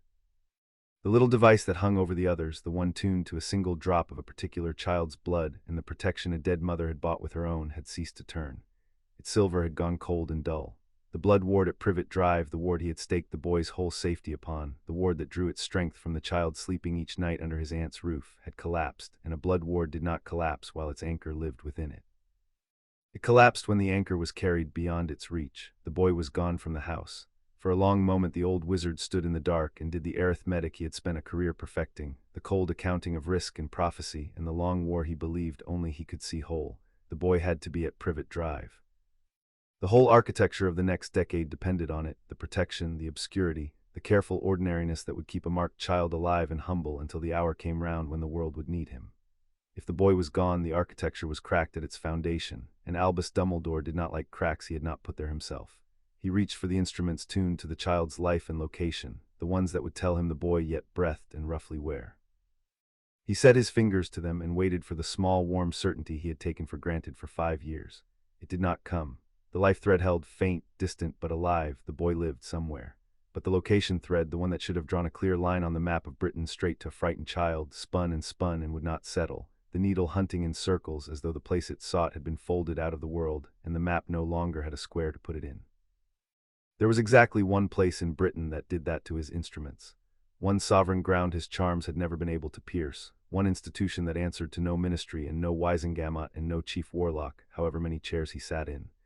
He had walked its bronze doors 100 times and been made to feel, every time, the precise and ancient indifference of a power older than his own. "Gringotts," Albus Dumbledore said aloud to the dark and the turning instruments, and for the first time in a great many years the old wizard felt the floor of his certainties tilt beneath him. He did not yet know how the boy had come there, or why, or what it would cost to get him back. He knew only that a child he had hidden in plain sight had been taken somewhere he could not follow, by something that did not fear him, and that all his cleverness and all his offices and all the long patient threads of his great design ended, abruptly and completely, at a door of dark bronze he had no key to. He would find a way in. He always found a way in. But for tonight the cleverest wizard alive sat down slowly on the edge of his bed in the cold and the dark, outplayed by a dead elf and an oath 400 years old, and did not sleep again before the dawn. Chapter 2 and Chapter 3. Raised under the mountain by the time he was 7, Harry Potter could read a ledger faster than he could read a face, and he had decided this was the correct order to learn things in, because ledgers did not lie and faces did almost nothing else. The mountain had a rhythm, and he had been folded into it the way a new line is folded into an old song. He woke when the deep bells rang the change of watches. He ate in the teller galleries, where the food was plain and exact and there was always enough, a fact that had taken him most of a year to stop being astonished by. And then he learned all day and into the dark, because the director had said withholding nothing, and the goblins did not withhold, and a goblin education was the most relentless thing Harry had ever met, and he had grown up in a cupboard. Baruch taught him the law. They worked in the keeper's chambers, a high narrow room walled floor to ceiling with cases of the nation's compacts, treaties, judgments, and debts, the air dry and faintly sweet with the smell of old vellum and older grievance. Baruch did not teach as Harry imagined wizards taught, with patience and encouragement and gold stars. Baruch taught by handing Harry a real document, a live one, a matter the bank was actually adjudicating, and saying, "Find the lie," and then saying nothing further until Harry found it. "There is always a lie," the keeper said on the morning that mattered, sliding a thick folio across the work table. Harry was 7 and had to kneel up on the stool to reach. Not always a deliberate one.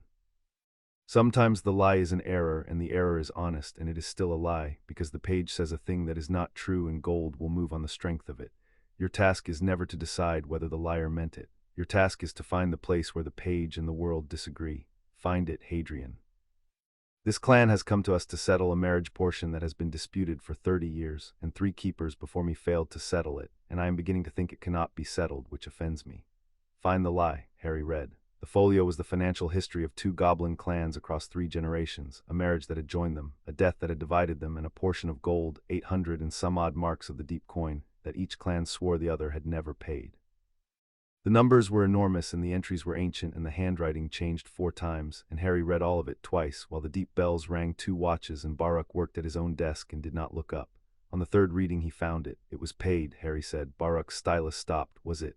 Twice. Harry put his finger on a line in the 2nd generation, then turned 90 pages and put his finger on another. Here. The portion was paid in the marriage year, in deep coin, 840 marks, recorded by the bride's clan.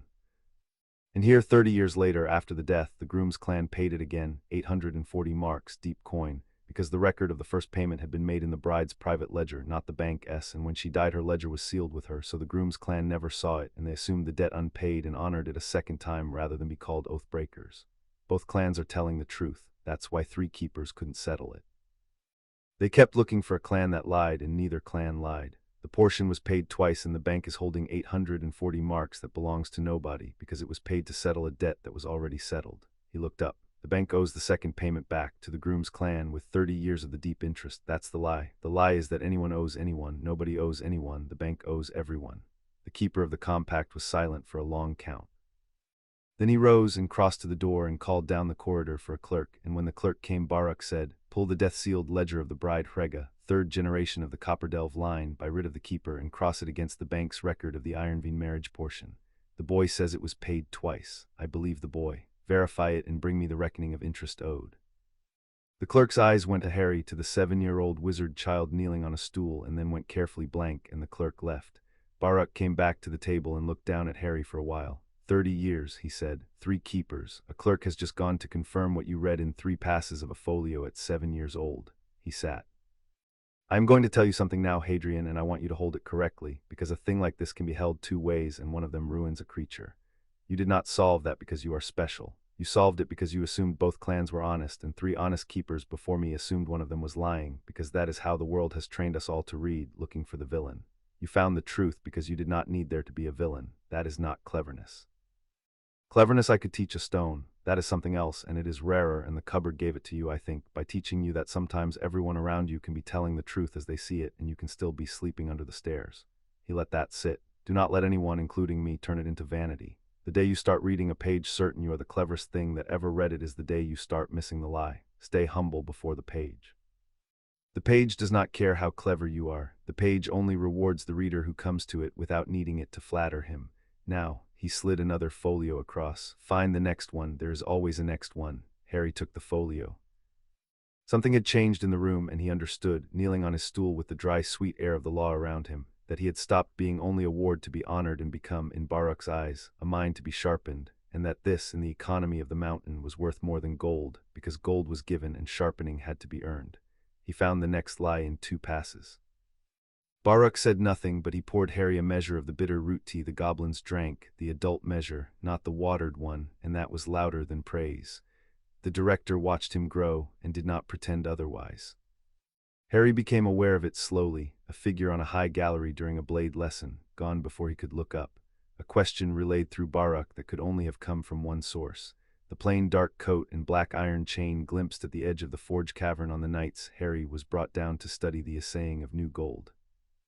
Ragnarok never spoke to him in those first years, but Ragnarok was always, somewhere, looking, and Harry came to understand that the director of Gringotts was doing to him exactly what Baruch did to a folio, reading him for the lie, watching for the place where the Iron Sun and the wizard underneath would finally disagree. It came to a head the winter Harry was 8, when the bearded one made his first move. Harry learned of it from Baruch, who believed a ward old enough to read a treaty was old enough to read the politics it floated on. The Wisengamot has passed a resolution, the keeper said, sliding the wizard parchment across the worktable with 2 fingers as though it might be sticky, sponsored by the chief warlock.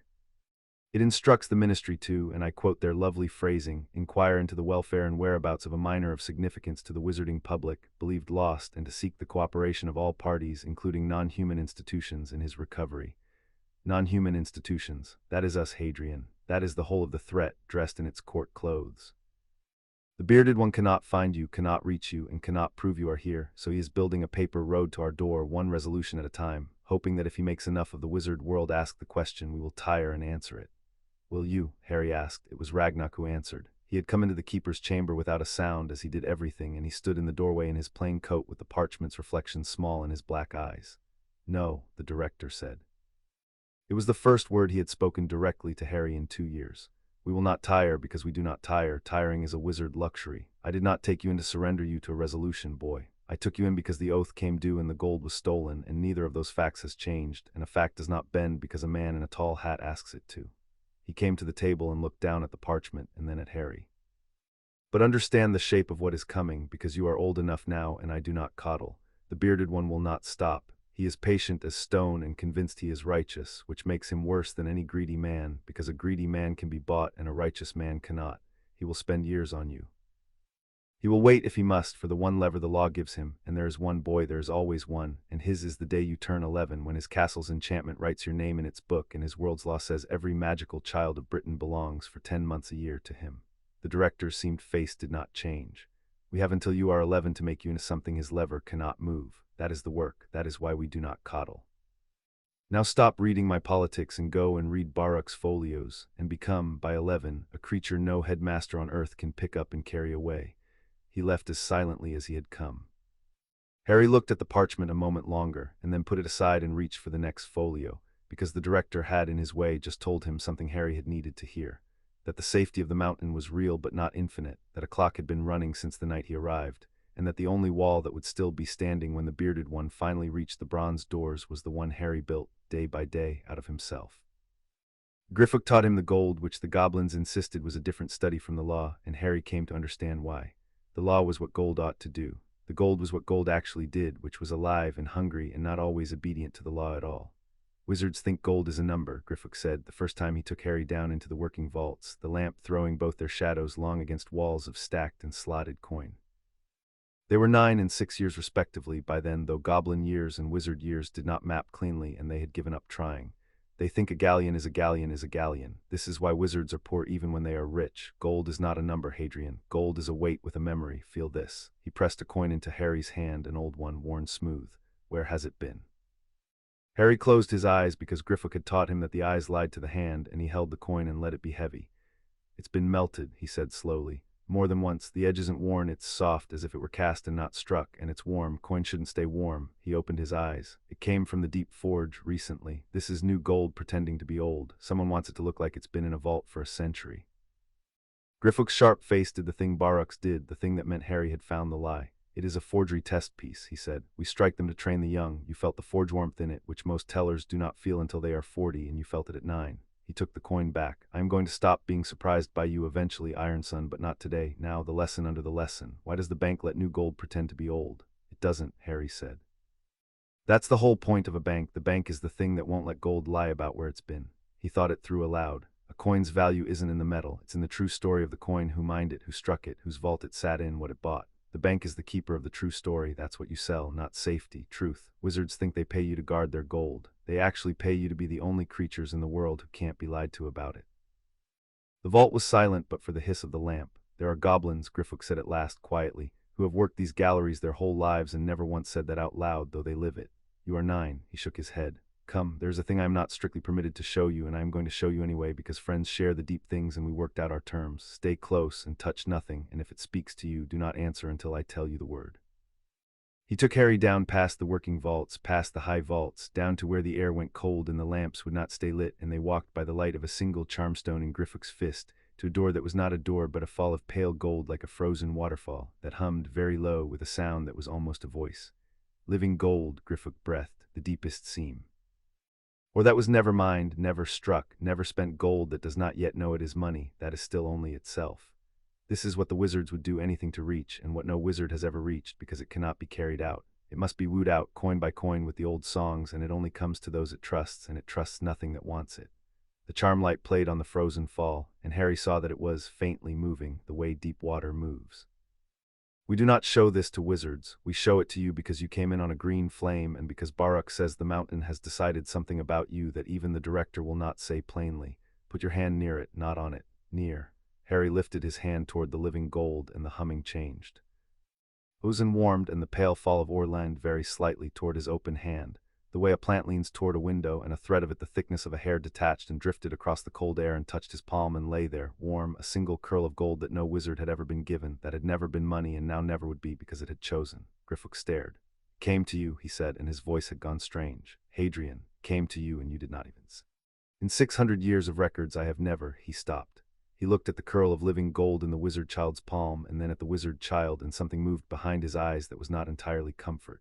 Keep that, tell no one how you came by it, and understand that I am now a little afraid of you, which does not change that we are friends, but which you should know, because I will not lie to you ever on the gold. The mountain is not merely sheltering you, Iron Son. The mountain is reaching back. The autumn he was 9, Baruch judged him ready to watch the law worked rather than only read it, and took him to a moot. Goblin justice was held in a round chamber of gray stone with a single iron stool at its center, and there was no judge raised above the parties, because the mountain held that a creature who sat higher than the ones he judged had already decided the most important question wrongly. The keeper sat on the iron stool, level with all comers, and the parties stood, and the deep ledger was open beneath the floor, and the rule was the rule Harry had been raised on. Find the place where the page and the world disagree and make it right, and do not punish, because punishment is a wizard's appetite, and the mountain has no use for appetites, only for accounts. The case Harry watched was a hard one. A delver had died in a deep working, and his clan said the tools he had been given were flawed, and the toolmaster's clan said the delver had been careless, and a life hung between two ledgers that each told the truth as its keeper saw it. Harry watched Baruch take the thing apart entry by entry, the tools forging, the workings logs, the delver's last 3 shifts, the toolmaster's record across 40 years, and he watched the keeper arrive, slowly and without heat, at the place where the page and the world disagreed. That the tools had not been flawed and the delver had not been careless, but that a third clan, who supplied the oil the tools were quenched in, had thinned the oil to stretch a contract, and the thinned oil had let one blade keep an edge that should have dulled, and the kept edge had bitten where a dull one would have slid, and a delver was dead of a saving made 3 clans away by a creature who had never met him. No one in this room is a villain, Baruch said to the gathered clans, and a delver is still dead, and that is the hardest kind of case there is, and it is the only kind worth a keeper's stool, because the easy cases have villains and the villains judge themselves. Here there is only a chain, and every link in it told the truth, and the truth ran downhill from a thin barrel of oil to a grave, and the law's task is not to find someone to hate. It is to find the link that bore the weight and make it carry the cost. And he ruled, the old clan to the dead delver's kin in deep coin across a generation, and the contract that had tempted the thinning rewritten so no clan would ever again save a coin by a means that could cost a life 3 clans away. Harry walked back up through the galleries turning it over, and Baruch led him until the boy said, "That's the same as the marriage portion, the one I solved." Nobody lied, and it still went wrong, and the answer wasn't to find a liar. It was to follow the truth downhill to the place it pooled and got someone killed. It is the same as every case, the keeper said. It is the same as your own. No one in your story is a cartoon either, Hadrian, however much it would comfort you if they were. Your aunt is not a witch from a tale. She is a woman with a hole in her where a feeling should be, who thinned the oil of her own house to save herself the cost of loving you.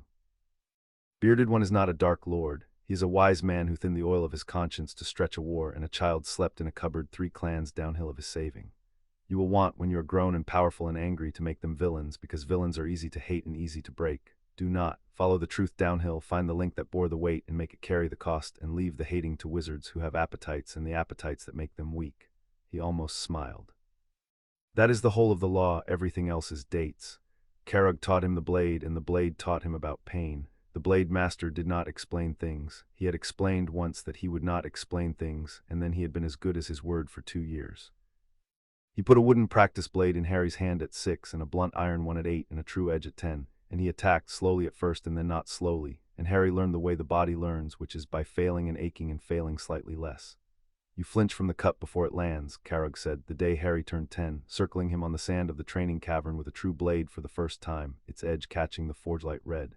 Every wizard flinches. It is the most wizard thing about you, and we will burn it out today. You flinch because you have been taught that pain is a punishment, that pain means you have been bad, that pain is a verdict. The cupboard taught you that, forget it. He moved, and Harry parried badly, and the flat of Carrog's blade cracked across his knuckles, and Harry hissed and nearly dropped his guard. There. You felt the pain, and your mind ran to the cupboard, ran to bad, ran to verdict, and for half a heartbeat you stopped fighting and started bracing, and in a true fight that half heartbeat is your death. Pain is not a verdict, Hadrian, pain is information. The pain in your knuckles is the blade telling you, precisely and honestly, that your parry was an inch wide and your wrist was soft. It is the most useful thing that has happened to you all morning. Thank it and correct it and keep fighting. They went again. Carrog cut him a real cut this time, a line of red drawn along the forearm, shallow and clean and deliberate, and Harry felt the old wave start, the heat behind the eyes, the cupboard rising up, bad, verdict, brace. And then he did the thing the blade master had been trying to teach him for 4 years. He looked at the pain as he looked at a ledger. He read it. The cut said, you dropped your point, your elbow drifted out, you're tired in the left shoulder, and you have stopped using it. The cut was not a verdict. The cut was a true and accurate page, written in his own blood, telling him exactly where the world and his intention disagreed. And once it was only information, it stopped being terrible. He raised his point. He brought his elbow in. He started using the left shoulder. Carrog came again, and this time Harry was not there to be cut. He had read the opening in the blade master's shoulder the same flat way, and he was a half step off the line when the cut came, and his own true edge touched, for the first time in 4 years, the leather over Carrog's ribs, not hard, but there, a hit, the first hit, and both of them stopped. The blade master looked down at the practice edge resting against his side. There he is, Carrog said softly, and there was a roughness in it that the rasping voice did not usually allow. There is the Iron Sun. For years I have been cutting a wizard, and just now, for one exchange, I was fighting a goblin. He stepped back and lowered his blade and inclined his head, the blade master's salute that Harry had seen him give exactly twice, both times to creatures 3 times Harry's age. Pain is information. You have it now. You will lose it again. Everyone does, under fear, under grief. The mind runs back to the cupboard when it is frightened, and the work is teaching it not to. But you have touched it once, and a thing touched once can be found again. He almost smiled, which on Carrog's scarred face was an event. Bind that arm yourself. Do not let the healers fuss it. A scar you earned reading the truth is the best kind, and you should keep it where you can see it, to remember the morning the wizard learned to bleed like one of us. Harry bound his own arm and kept the scar, and it was the second mark on his body that meant something, the first being the one on his forehead, and he did not yet know that the two were about to become connected in a way that would wake the whole mountain a second time. Naxa came back from the south in the winter Harry was 10, and she was the last of his 3 masters, and she was the one who found it. The wizards called her kind curse breakers. The goblins called her a warder, which was a larger word, because breaking a curse was only the loud end of a study that was mostly listening. Naxa was lean and quick and older than she looked, with eyes that had a faint, constant motion to them, as if she were always reading something written on the air that no one else could see, which Harry would learn she was. She had spent 6 years in the deep tombs of the south unmaking the death traps of dead sorcerer kings, and she had come back with a scar across her throat she would not discuss, in a manner that suggested she found the upper world loud and overlit and faintly ridiculous. So this is the wizard the mountain adopted, she said, the first time Baruch brought Harry to her warding chamber, a round room without corners, its walls covered in shifting silver script like the ledgers but moving faster, restless. She looked at him with her always-reading eyes. I have heard about you for 6 years in letters, the boy who came in on a green flame, the boy who reads ledgers, the boy the living gold reached for. Yes, Griffook wrote me, he writes me everything, the gossip. They sent me a legend, and what I see is a skinny child with bad posture. She circled him once. Stand straight, warding is sight, and you cannot see straight if you stand crooked. Now. We will find out if there is anything to the legend, or if the mountain has been sentimental, which would be a first. Close your eyes, I am going to teach you to see. She taught him the warding sight that winter, the trick, she called it, though it was not a trick but a discipline of attention, of going still and quiet and letting the magic of a place declare itself. The wards and the traps and the bindings glowing up out of invisibility, once you learn to stop looking with the eyes and start looking with the older sense underneath them. Harry took to it as he had taken to ledgers because it was the same skill in the end, reading the true story of a thing, finding the place where the surface and the truth disagreed. Before she would let him near his own magic, she made him earn the sight on other people's, and the place she chose to teach him was the only honest classroom a warder kept, a real vault with a real trap that would really kill him. It belonged to a dead wizard, a hoarder with no heirs, and the bank had been trying to open it safely for 40 years. Naxa took Harry down to it on a cord around her waist. The two of them roped together over a drop Harry could not see the bottom of, and she stopped him 10 feet from the vault door and said, "Look, do not act. Acting is the loud end, and you have not earned the loud end. Just look and tell me the story the door is telling." Harry went still and let the warding sight come up and looked. The door was a script of light, layered and overlaid, decades of enchantment laid one atop another, and at first it was only a blaze. Then, because Naxa had taught him to read and not to gawk, he found the grammar in it. "There are 3 wards," he said slowly. "No, 4. 3 the wizard meant, and one he didn't. The 3 are clumsy. A fire curse here, keyed to the lock. A binding here that would hold a thief until the wizard came, except the wizard is 40 years dead, so it would just hold them forever. And a rot ward here that turns gold to dust if it is taken without the key, so the thief gets nothing. Those 3 are loud, they want to be seen. They are threats." He frowned, following a 4th thread, fainter, woven under the others. "But this one is quiet. The wizard didn't make it. It made itself. As Griffith says, old gold grows a memory. 40 years of 3 angry curses sitting on top of each other, leaning on each other, and they've married. They've become a 4th thing. None of them is alone, and the 4th thing isn't keyed to the lock at all. It's keyed to intent. The instant anyone decides, truly decides, to open this door, all 3 fire at once through the 4th, and the 4th is the only one that matters because the 4th doesn't care about the key. It kills the wanting, not the thief." He opened his eyes. "That's why 40 years of breakers failed. They kept trying to disarm the 3. You can't. The moment you intend to disarm them, the 4th reads the intent and fires. You have to open it without wanting to, and nobody can want to open a vault and not want to open a vault at the same time." Naxa was silent for a long moment on the rope beside him. "I can," she said finally, quietly. "It took me 30 years to learn how in the tombs of the South, and it nearly cost me this." Her hand touched the scar at her throat. "And I have never met another living creature who saw the 4th ward at all, let alone named what it was keyed to on the first look at 10 years old." She began, very carefully, to coil the rope. "We are going back up. I am not teaching you to open that door today. I am not certain I want to teach you to open that door ever, because a child who can see intent-keyed wards is a child who can build them, and that is a heavier thing to put in a young head than a blade." She looked at him with her always-reading eyes, and for the first time there was something in them that was almost wariness. "You do not see magic, Hadrian. You see what magic is for. That is rarer than the green flame and the living gold together, and it is the thing that is going to make you formidable, and it is the thing that is going to make people afraid of you, and you should know now, while you are young enough to choose what to do about it, that those are usually the same thing." They went back up the rope in silence, and Harry carried her words the whole way, and did not yet know that the most dangerous ward in the mountain was not on any vault door at all, but woven under his own forehead, waiting, like the 4th ward, for the one who carried it to truly decide something. And one afternoon in the round room, 3 months into the teaching, Naxa had him hold the warding sight on his own hand, to learn what living magic looked like from the inside, and then she said idly, "Now turn it on yourself, all of you. Most creatures find it unpleasant the first time, seeing their own magic bare. Brace and look." Harry turned the warding sight inward and looked at himself, and went very still. Naxa saw his stillness, and her always-reading eyes sharpened, and she crossed the room fast and took his chin and turned his face up and looked, really looked, with the full warder's sight, the sight that had unmade the death traps of sorcerer kings, at the thin white scar on his forehead. She made a sound he had never heard a goblin make. It was not fear, quite. It was the sound of a master craftsman seeing, in a place no craftsman should ever find it, the signature of an enemy she had hoped was dead. She stepped back from him, and her hand had gone to the old scar on her own throat without her seeming to notice, and for a moment the always motion in her eyes stopped entirely. "Who did this to you?" she said, very low, and it was not really a question. "No, I know who. I know the hand. I unmade 3 of this hand's lesser workings in the South, and they nearly killed me each time, and they were toys beside this. Hadrian, look at me. Do not look at the scar again. Do not turn the sight on it. Close the sight. Close it now." She waited until he had. "Good, now sit. Do not be afraid, because fear feeds it, and we are not going to feed it.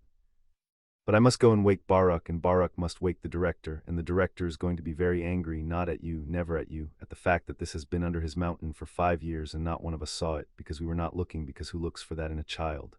For what? Harry said. He had gone cold and steady, the ledger calm, the only calm he trusted.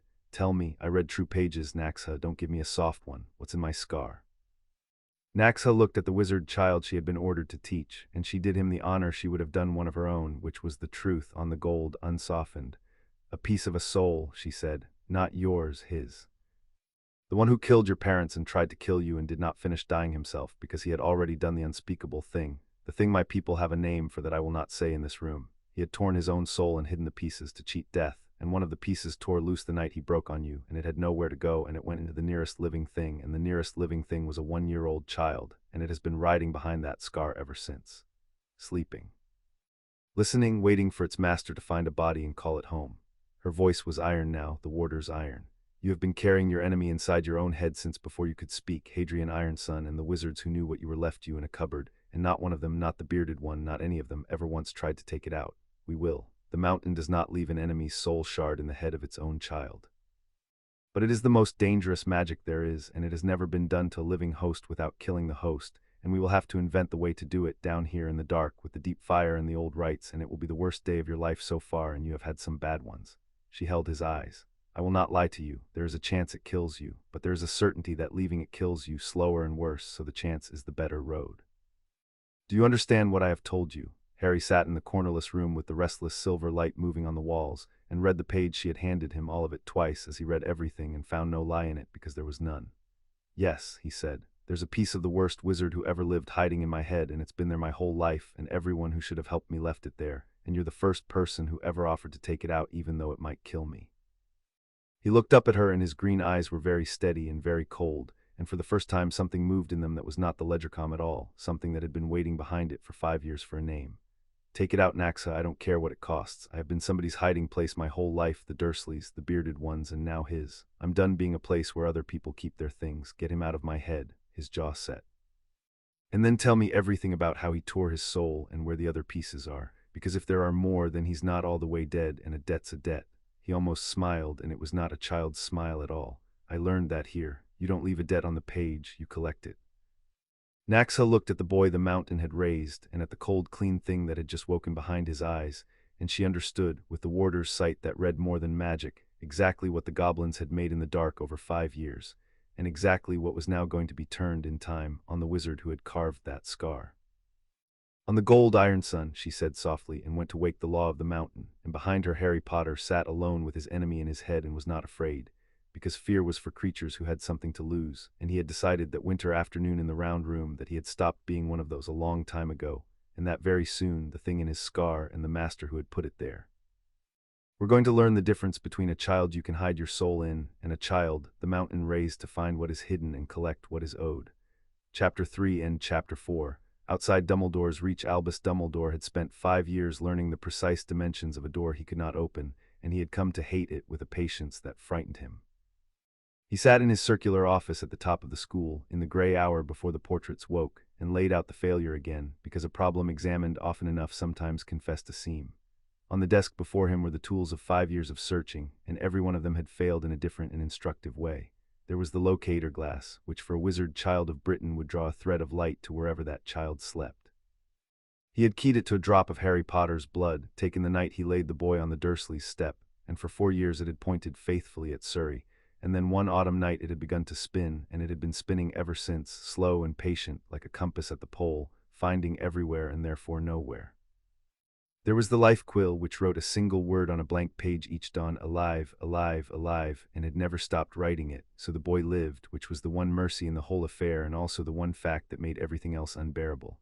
The boy lived, somewhere, beyond reach. And there was the map of Britain on which Albus had, over 5 years, struck out in red every place the boy was not, until the map was nearly all red, an entire country crossed off, save for the handful of places his magic simply could not see, the old unplottable estates, the deep wild places, and one white building on a London street that sat on its own sovereign stone, and answered to nothing he could bring against it. He had known within a week. The blood ward had not merely weakened, it had collapsed cleanly, the way a ward collapses only when its anchor is carried wholly outside it, and there was no natural way for a 5-year-old to leave Privet Drive in the night and end up somewhere his every instrument went blind. Someone had taken the boy, and there was precisely one power in Britain that could take a child beyond the sight of Albus Dumbledore and feel no need to explain itself afterward. He had gone to them, of course. 3 times in 5 years he had walked the bronze doors and asked, with all the considerable weight of his offices, whether the Goblin nation held a wizard child named Harry Potter. The first time a teller had looked at him with black unreadable eyes and said, Gringotts does not discuss the contents of its house with the ministry, the Wisengamot, or the chief warlock, in which 3 persons we observe you have come dressed today. Was there a transaction? The second time he had brought a writ. The third time an old goblin he had not been introduced to, with a voice like a closing book, had received him in a bare stone room and let him say his whole careful piece. The boy's safety, the greater good, the prophecy he did not name but circled, the war that was not over, and had listened to all of it with a stillness Albus found he could not read, and at the end had said only, "You placed a child of the compact with thieves, and the gold meant to feed him was stolen while he starved, and these facts are recorded in a ledger your law cannot subpoena and your magic cannot forge. You ask us where the boy is. I will give you the bank's answer, Chief Warlock, and you may make of it what your conscience can bear. The boy is somewhere he is fed. Good day." And the door had closed, and the bronze doors after it, and that had been the last time the goblins had let Albus Dumbledore pass the threshold at all. Thieves, the word had lodged in him. He had checked quietly through channels that did not involve the bank, and found to his slow horror that it was true. The monthly stipend from the Potter estate, the one he had arranged himself, drawn to keep the boy in comfort and to keep the Dursleys sweet, had been signed for each month by Vernon Dursley, and had bought by every sign a great many things for a great many people who were not Harry Potter. He had known the boy would not be loved there. He had told himself that safety was not the same as love, and that the boy could have love later after, when it was earned and could be afforded.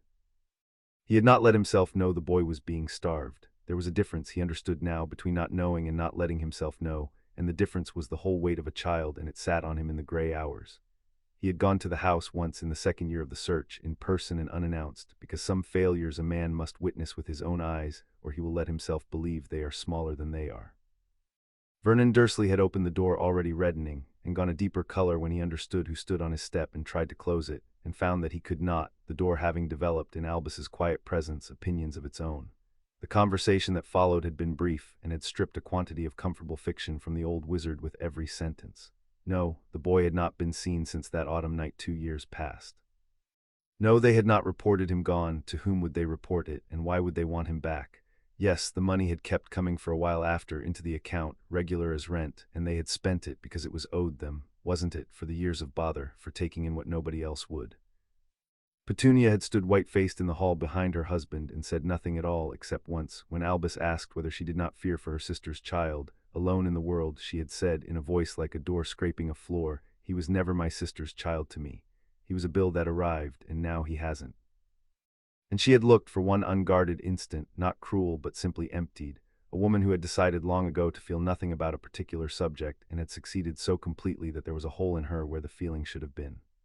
Albus had left the stipend running another month, then stopped it, and told himself it was to starve the trail of clues rather than to punish, and had known in the gray hours that this was the kind of thing he had begun telling himself rather too often. He had placed a child with a bill counter and a hole in the shape of a woman, and called it the safest place in Britain, and been, by the cold arithmetic of the ledger he could not subpoena, exactly the first thief in the chain that ended with a boy on the steps of a bank. But the architecture still held, or could be made to hold, if he could only recover the piece that had walked off the board. The boy had to grow up humble, obscure, and loved enough to be loyal, because a boy who grew up otherwise proud, hidden, and loyal to no one of Albus's choosing, was a boy who might, when the hour came and the thing in his scar woke and Voldemort with it, make the wrong choice or no choice or his own choice, which from where Albus sat was the most dangerous of the three, the thing in his scar. Albus had suspected for years what the boy carried, had suspected it the night he saw the scar's shape and felt the dark echo in it, had built half his great patient design around the terrible arithmetic that the boy might have to die at the right moment for the world to live. He had told no one. He had meant to be there at the end to guide the boy gently toward the necessary thing, the way a man guides a beloved animal toward the merciful end it cannot understand. And now the boy was somewhere he could not reach, being raised by creatures who owed Albus nothing and the boy a 400-year-old debt. And Albus did not know what they were making of him, or what they had found behind the scar, or whether they had found it at all, and the not knowing was, for a man who had built his life on knowing more than anyone else in the room, a kind of slow drowning. He pulled a fresh sheet of parchment toward him and began again to write to the Department of Magical Law Enforcement about the welfare of a minor of significance. It would fail, as the others had failed, but there was one lever the goblins could not deny him, one date their sovereignty did not cover, and it was coming. In the summer the boy turned 11. The Hogwarts quill would write his name in the great book whether he slept under a mountain or under the sea, and the law of the wizarding world would give Albus Dumbledore one clean, undeniable claim on Harry Potter, a place at the school, and a letter that had to be delivered, and that no bank on earth could lawfully refuse to pass to a child it sheltered. He had tried once to learn from the inside what he could not learn from the steps. There was a young cursebreaker in the bank's employ, a Weasley, the eldest, clever and well-liked, and recently posted home from the tombs of Egypt, and Albus had arranged, with great delicacy and through 3 intermediaries, to take tea with him on a matter of no importance whatever, and had spent the hour gently, expertly, circling the one question that mattered. Had the young man in the deep galleries ever heard tell of a wizard child kept under the mountain? Bill Weasley had drunk his tea and answered every question pleasantly and told Albus precisely nothing, because, as he explained with a friendly candor that was its own kind of wall, the curse-breakers were bound by an oath of the gold the moment they took the bank's coin, and a goblin oath of the gold was not the wizard's sort, the sort you could regret or rationalize or be talked around. It was sworn into the ledger, and a man who broke it did not merely lose his post. He lost the protection of his own name in every ledger the goblins kept everywhere forever, and so he was extraordinarily sorry, Professor, but if there were a child under the mountain which he was not in a position to confirm or deny, Bill Weasley would be the last creature in Britain to tell anyone, including the chief warlock, including under Veritaserum, because the oath reached deeper than the potion did. And he had smiled and refilled the old man's cup, and Albus had understood that the goblins had built their wall not only out of stone and sovereignty, but out of the loyalty of his own kind, bought clean and fair with a coin of certainty no wizard institution had ever thought to mint, and that there was no seam in it anywhere because the goblins did not leave seams. Seams were how they had been robbed once 400 years ago, and they had spent the 4 centuries since making certain it would not happen twice. He would not get the boy back by force. He had accepted that, but a letter was not force. A letter was an invitation, and an invitation was a thread, and Albus Dumbledore had unmade darker lords than he currently faced by being the patient master of a single well-placed thread. "One more year," he said to the empty office, to the spinning glass and the faithful quill and the all-red map. "I can wait 1 more year. I have waited longer for less." Outside, the sky over the loch went from black to the color of old iron, and far to the south, under a city that did not know it was standing on a kingdom, the goblins prepared to take an enemy out of a child's head. They did it in the Cavern of the First Fire because it was the only place in the world with magic old enough to be trusted with the thing they meant to attempt. Naxa had spent 3 months building the right, and she had not slept much in any of them. There was no precedent. The unspeakable craft that tore a soul had been worked perhaps a handful of times in all of history, and every record agreed on one point: the pieces were made to be permanent. A soul shard wanted to stay where it was anchored. It would fight to stay. And it had never, in any account Naxa could find in the deep archives or the southern tombs, been removed from a living host without the host dying with it, because the shard, threatened, would do the one thing it knew how to do, which was the thing its master had done to make it. It would tear and take a piece of its host's soul with it as it went, to spite the world that had cornered it. "So we will not corner it," Naxa had told the assembled law of the mountain the night she presented the right. "Cornering it kills the boy. We will not threaten it at all. We will do something it has never been prepared for, because no one who makes these things expects their victim to be raised by us. We will not break the shard out. We will buy it out." And she had laid the right before Ragnarok and Baruk and Bogrod and the right master, and the right master, oldest creature under the mountain, had read it through twice and set it down and said, "Mahal." The child taught her this without knowing he taught it. She's going to pay the soul shard what it is owed and trick it into taking the coin.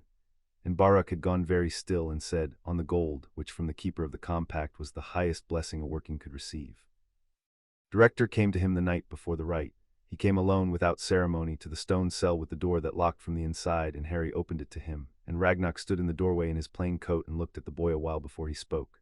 "They tell me there is a chance you die tomorrow," the director said. "Naxa will not put a number on it, which means the number is bad and she does not wish to say so. I do not deal in false comfort, so I will not tell you it will be well.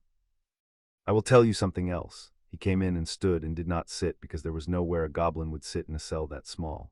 "When you came to my door 5 years ago, I took you in to keep an oath, and I told you so to your face, because you had earned plain dealing, and I do not lie to my own. That was true then. I am here to tell you it is no longer the whole truth, and you have earned to hear the rest before a night that might be your last." The black eyes held his. "Somewhere in these 5 years you stopped being a debt I was paying and became a thing I would be diminished to lose. I do not say this easily. My people do not say it at all as a rule. We are not built for it, and it embarrasses us. But you will go into the fire tomorrow, and a creature should not go into the fire not knowing it is wanted, and so, you are wanted, Hadrian Ironson, not the oath, you. Come back out of the silver and the song, and you will find the mountain has been holding its breath for you, and the director among them, though if you repeat that last part I will deny it and have you set to counting copper for a year." Harry looked at the hard old creature who had decided, against every instinct of his hard old people, to walk down to a child's cell the night before a dangerous rite to make sure the child knew he mattered, and the thing that the cupboard had hollowed out and the mountain had spent 5 years filling moved in his chest full at last. "I'll come back out," Harry said. "I've got too much to collect to die owing it." The director almost smiled. "On the gold," he said, and left, and Harry slept and did not listen for footsteps. Griffook came to him too the night before after the director had gone, and he did not announce himself or work out terms. He simply sat down on the stone bench in the cell with the door that locked from the inside and was quiet for a while, which Harry had learned meant the goblin was frightened. "I have read the rite," Griffook said at last, "all of it. Naxa let me because I asked and because I would not stop asking. I work the forge galleries. I know what the first fire does and does not do. I know what living silver costs to draw and what it has never once been asked to hold." He turned his charm stone over in his clever fingers. "It is a good rite. It is the best rite anyone could have built. And it asks you to do a thing that I do not think I could do, which is to take your hands off the door with your enemy in the room on purpose, and trust 200 singers and a basin and a girl's working to catch what you let go."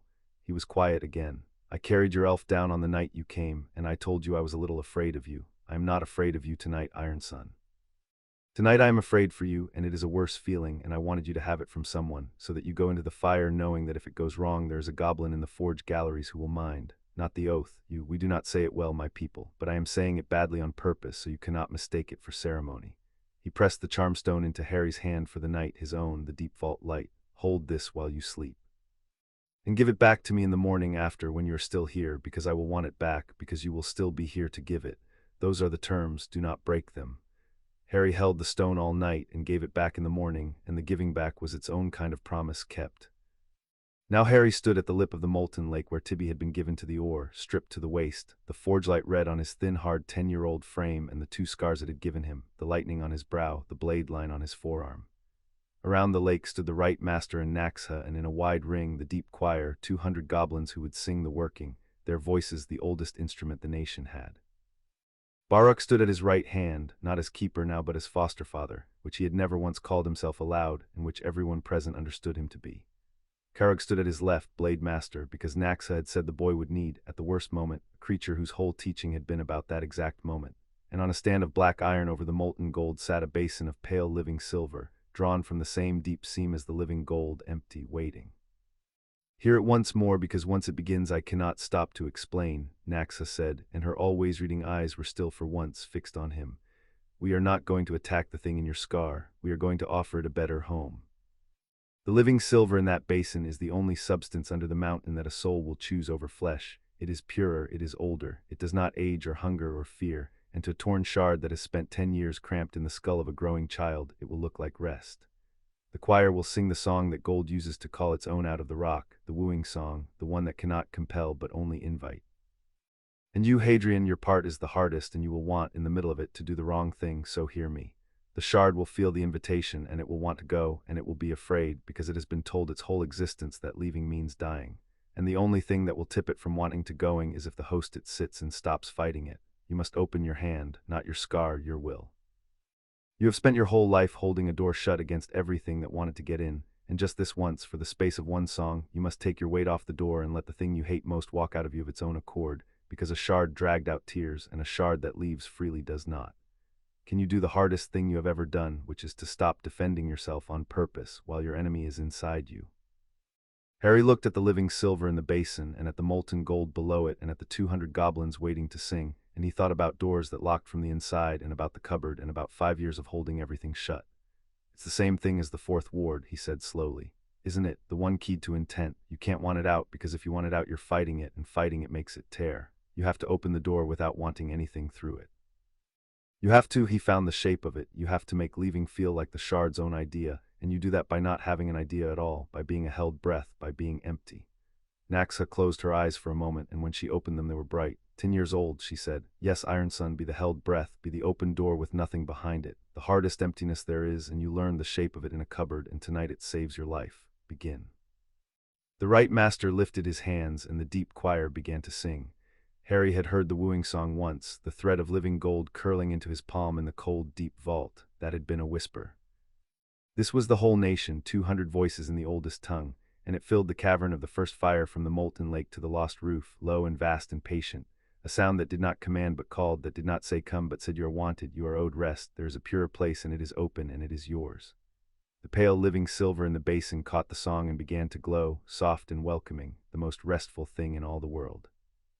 And behind Harry's forehead the scar woke. It came up out of its 10-year sleep slowly, the way a thing wakes that has been waiting for one particular voice, and at first there was only heat, the old familiar burn. Then there was something far worse, which was attention, the shard turning its blind buried awareness toward the song, toward the basin, toward the open restful glow, and wanting it. Harry felt it want. He felt the thing that had murdered his parents line inside his own skull toward the living silver, the way the deep ore had leaned toward his hand, and it was the single most violating sensation of his life, his enemy stirring with desire inside the one place that had always been only his. Every instinct he owned, every nerve the cupboard had wired, screamed the same thing: shut the door, throw your weight on it, hold, keep him in, keep him down, keep him where you can. No, no, the opposite, open it. He stood at the lip of the fire, and the choir sang, and the shard strained toward the silver and was afraid to go, balanced on the knife of its own fear, and Harry Potter did the hardest thing the mountain had ever asked of anyone, harder than the blade, harder than the law, harder than the night on the steps. He took his weight off the door, he let go. He made himself a held breath, an empty room, an open hand with nothing in it and nothing wanted, and into the perfect undefended emptiness of a boy who had stopped, for one song, trying to keep anything safe, the soul shard of Lord Voldemort, feeling no resistance, no threat, no corner, nothing to tear against, simply left. It came out through the scar like a long exhalation. Harry's head went back. A thread of black, oily and screaming, a scream that was felt and not heard, drew up out of the lightning mark on his brow, thinning, stretching, the deep choir never faltering, the wooing song drawing it down and down toward the welcoming silver, and the shard, halfway out, understood at last what was happening and panicked and tried to do the thing it was made to do, tried to tear, tried to snatch a piece of the boy to carry with it, and found nothing to grip, because the boy was empty, because the boy had let go. There was no will clenched around it to tear a piece from, no terror, no resistance, no purchase at all, only an open door and a held breath in the patient enormous song, and the shard's tearing closed on nothing, on air, on the absence where a defended soul should have been. And with a final felt shriek of pure thwarted hatred it lost its hold on the only home it had ever known and fell, screaming, into the basin of living silver, which closed over it soft and bright and absolute. Like deep water over a stone, the choir's song changed, the wooing became the binding. The living silver sealed, and the black thread thrashing inside it dimmed and went out. Harry came back into his body and discovered he was on his knees on the hot stone, Baruk's hand gripping one shoulder and Carrag's the other, and that he was weeping at last, openly, for the first time since the steps of Gringotts 5 years before, not from pain, though there was pain, but from a thing he had no word for, the sensation of a weight he had carried so long he had stopped knowing it was a weight, simply gone, his own head his own at last, the silence behind the scar finally only silence. "It is out," Naxa said, and her voice cracked on it. "Mahal in the deep fire, it is out, and the boy is alive, and the boy is whole. It worked. It actually," she did not finish. The mistress of the deep wards, breaker of the death traps of Sorcerer Kings, sat down abruptly on the hot stone and put her face in her hands, and no one in that cavern thought less of her for it. "There he is," Carrag said roughly, for the second time, his grip hard on Harry's shoulder. "Whole, ours. And empty no longer of anything but him." He looked at the basin, at the dead black thread sealed in living silver, and his scarred face set like iron. "What do we do with that?" the Right Master answered, and his ancient voice was grim. "We do not destroy it yet, we study it, for it has a great deal to tell us." He gestured, and the basin was lifted on its black iron stand and carried with enormous care away from the fire. "This is a torn soul, Blade Master, a piece of one. And a soul torn once can be torn many times, and a wizard does not tear his soul to hide a single piece. There will be others. This shard is a map, if we can learn to read it, and our Iron Sun, I think, was not raised by the best readers under the mountain for nothing." Harry, kneeling in the firelight with his face wet and his head his own, looked up at the basin being borne away with the screaming thing sealed inside it, and the cold, clean thing that had woken in him in Naxa's round room woke again, steadier now, no longer grief at all, but something with a shape and a direction. "How many pieces?" he said. His voice was hoarse but level. "How do we find the rest, and what happens to him, the real him, the Master, when we destroy them?" They told him in the days that followed while he healed. Naxa and Bograd and the Right Master read the sealed shard as Harry reads a ledger, and the shard, isolated from its master and its fellows, gave up its secrets slowly and unwillingly, but it gave them up. It was not the only piece. It could feel its fellows, faintly, the way one severed finger might feel the others, a tug, a direction, a number it could not quite count, but that was more than 2 and fewer than 10. Its master was not dead. He was less than the meanest ghost, a torn remnant clinging to the world by the anchors of his hidden pieces, but he was not gone, and he would not be gone while a single piece remained, and he would, the shard's blind hatred made clear, return someday by some means to a body in a war. So that is the truth of your scar, Hadrian, Bograd told him, the old archivist's voice heavy. You did not survive a murder by luck or a mother's love alone, though the love was real and the love mattered. You survived because the thing that struck you was already so torn, so close to nothing, that when his curse rebounded it shattered him instead of you, and the largest loose piece lodged in the only vessel near you. You have been, your whole life, the unwilling keeper of the wound that killed your enemy. And now we have taken the wound out of you and we hold it, and through it we can begin to find the others, and one by one we can unmake the anchors that hold the worst wizard who ever lived to the living world. It is the work of years, it is dangerous past telling. And it is, I think, the reason the mountain has had the feeling these 5 years that it was not merely keeping an oath but being handed a purpose. The compact brought you to us, but this, he nodded at the basin, this is why.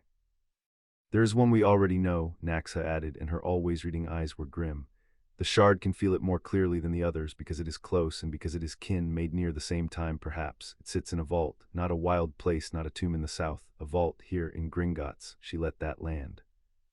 In the deepest of the old high-security vaults, the Lestrange vault, sealed to a family of his most devoted servants, behind wards I helped renew myself without ever once being told what they guarded.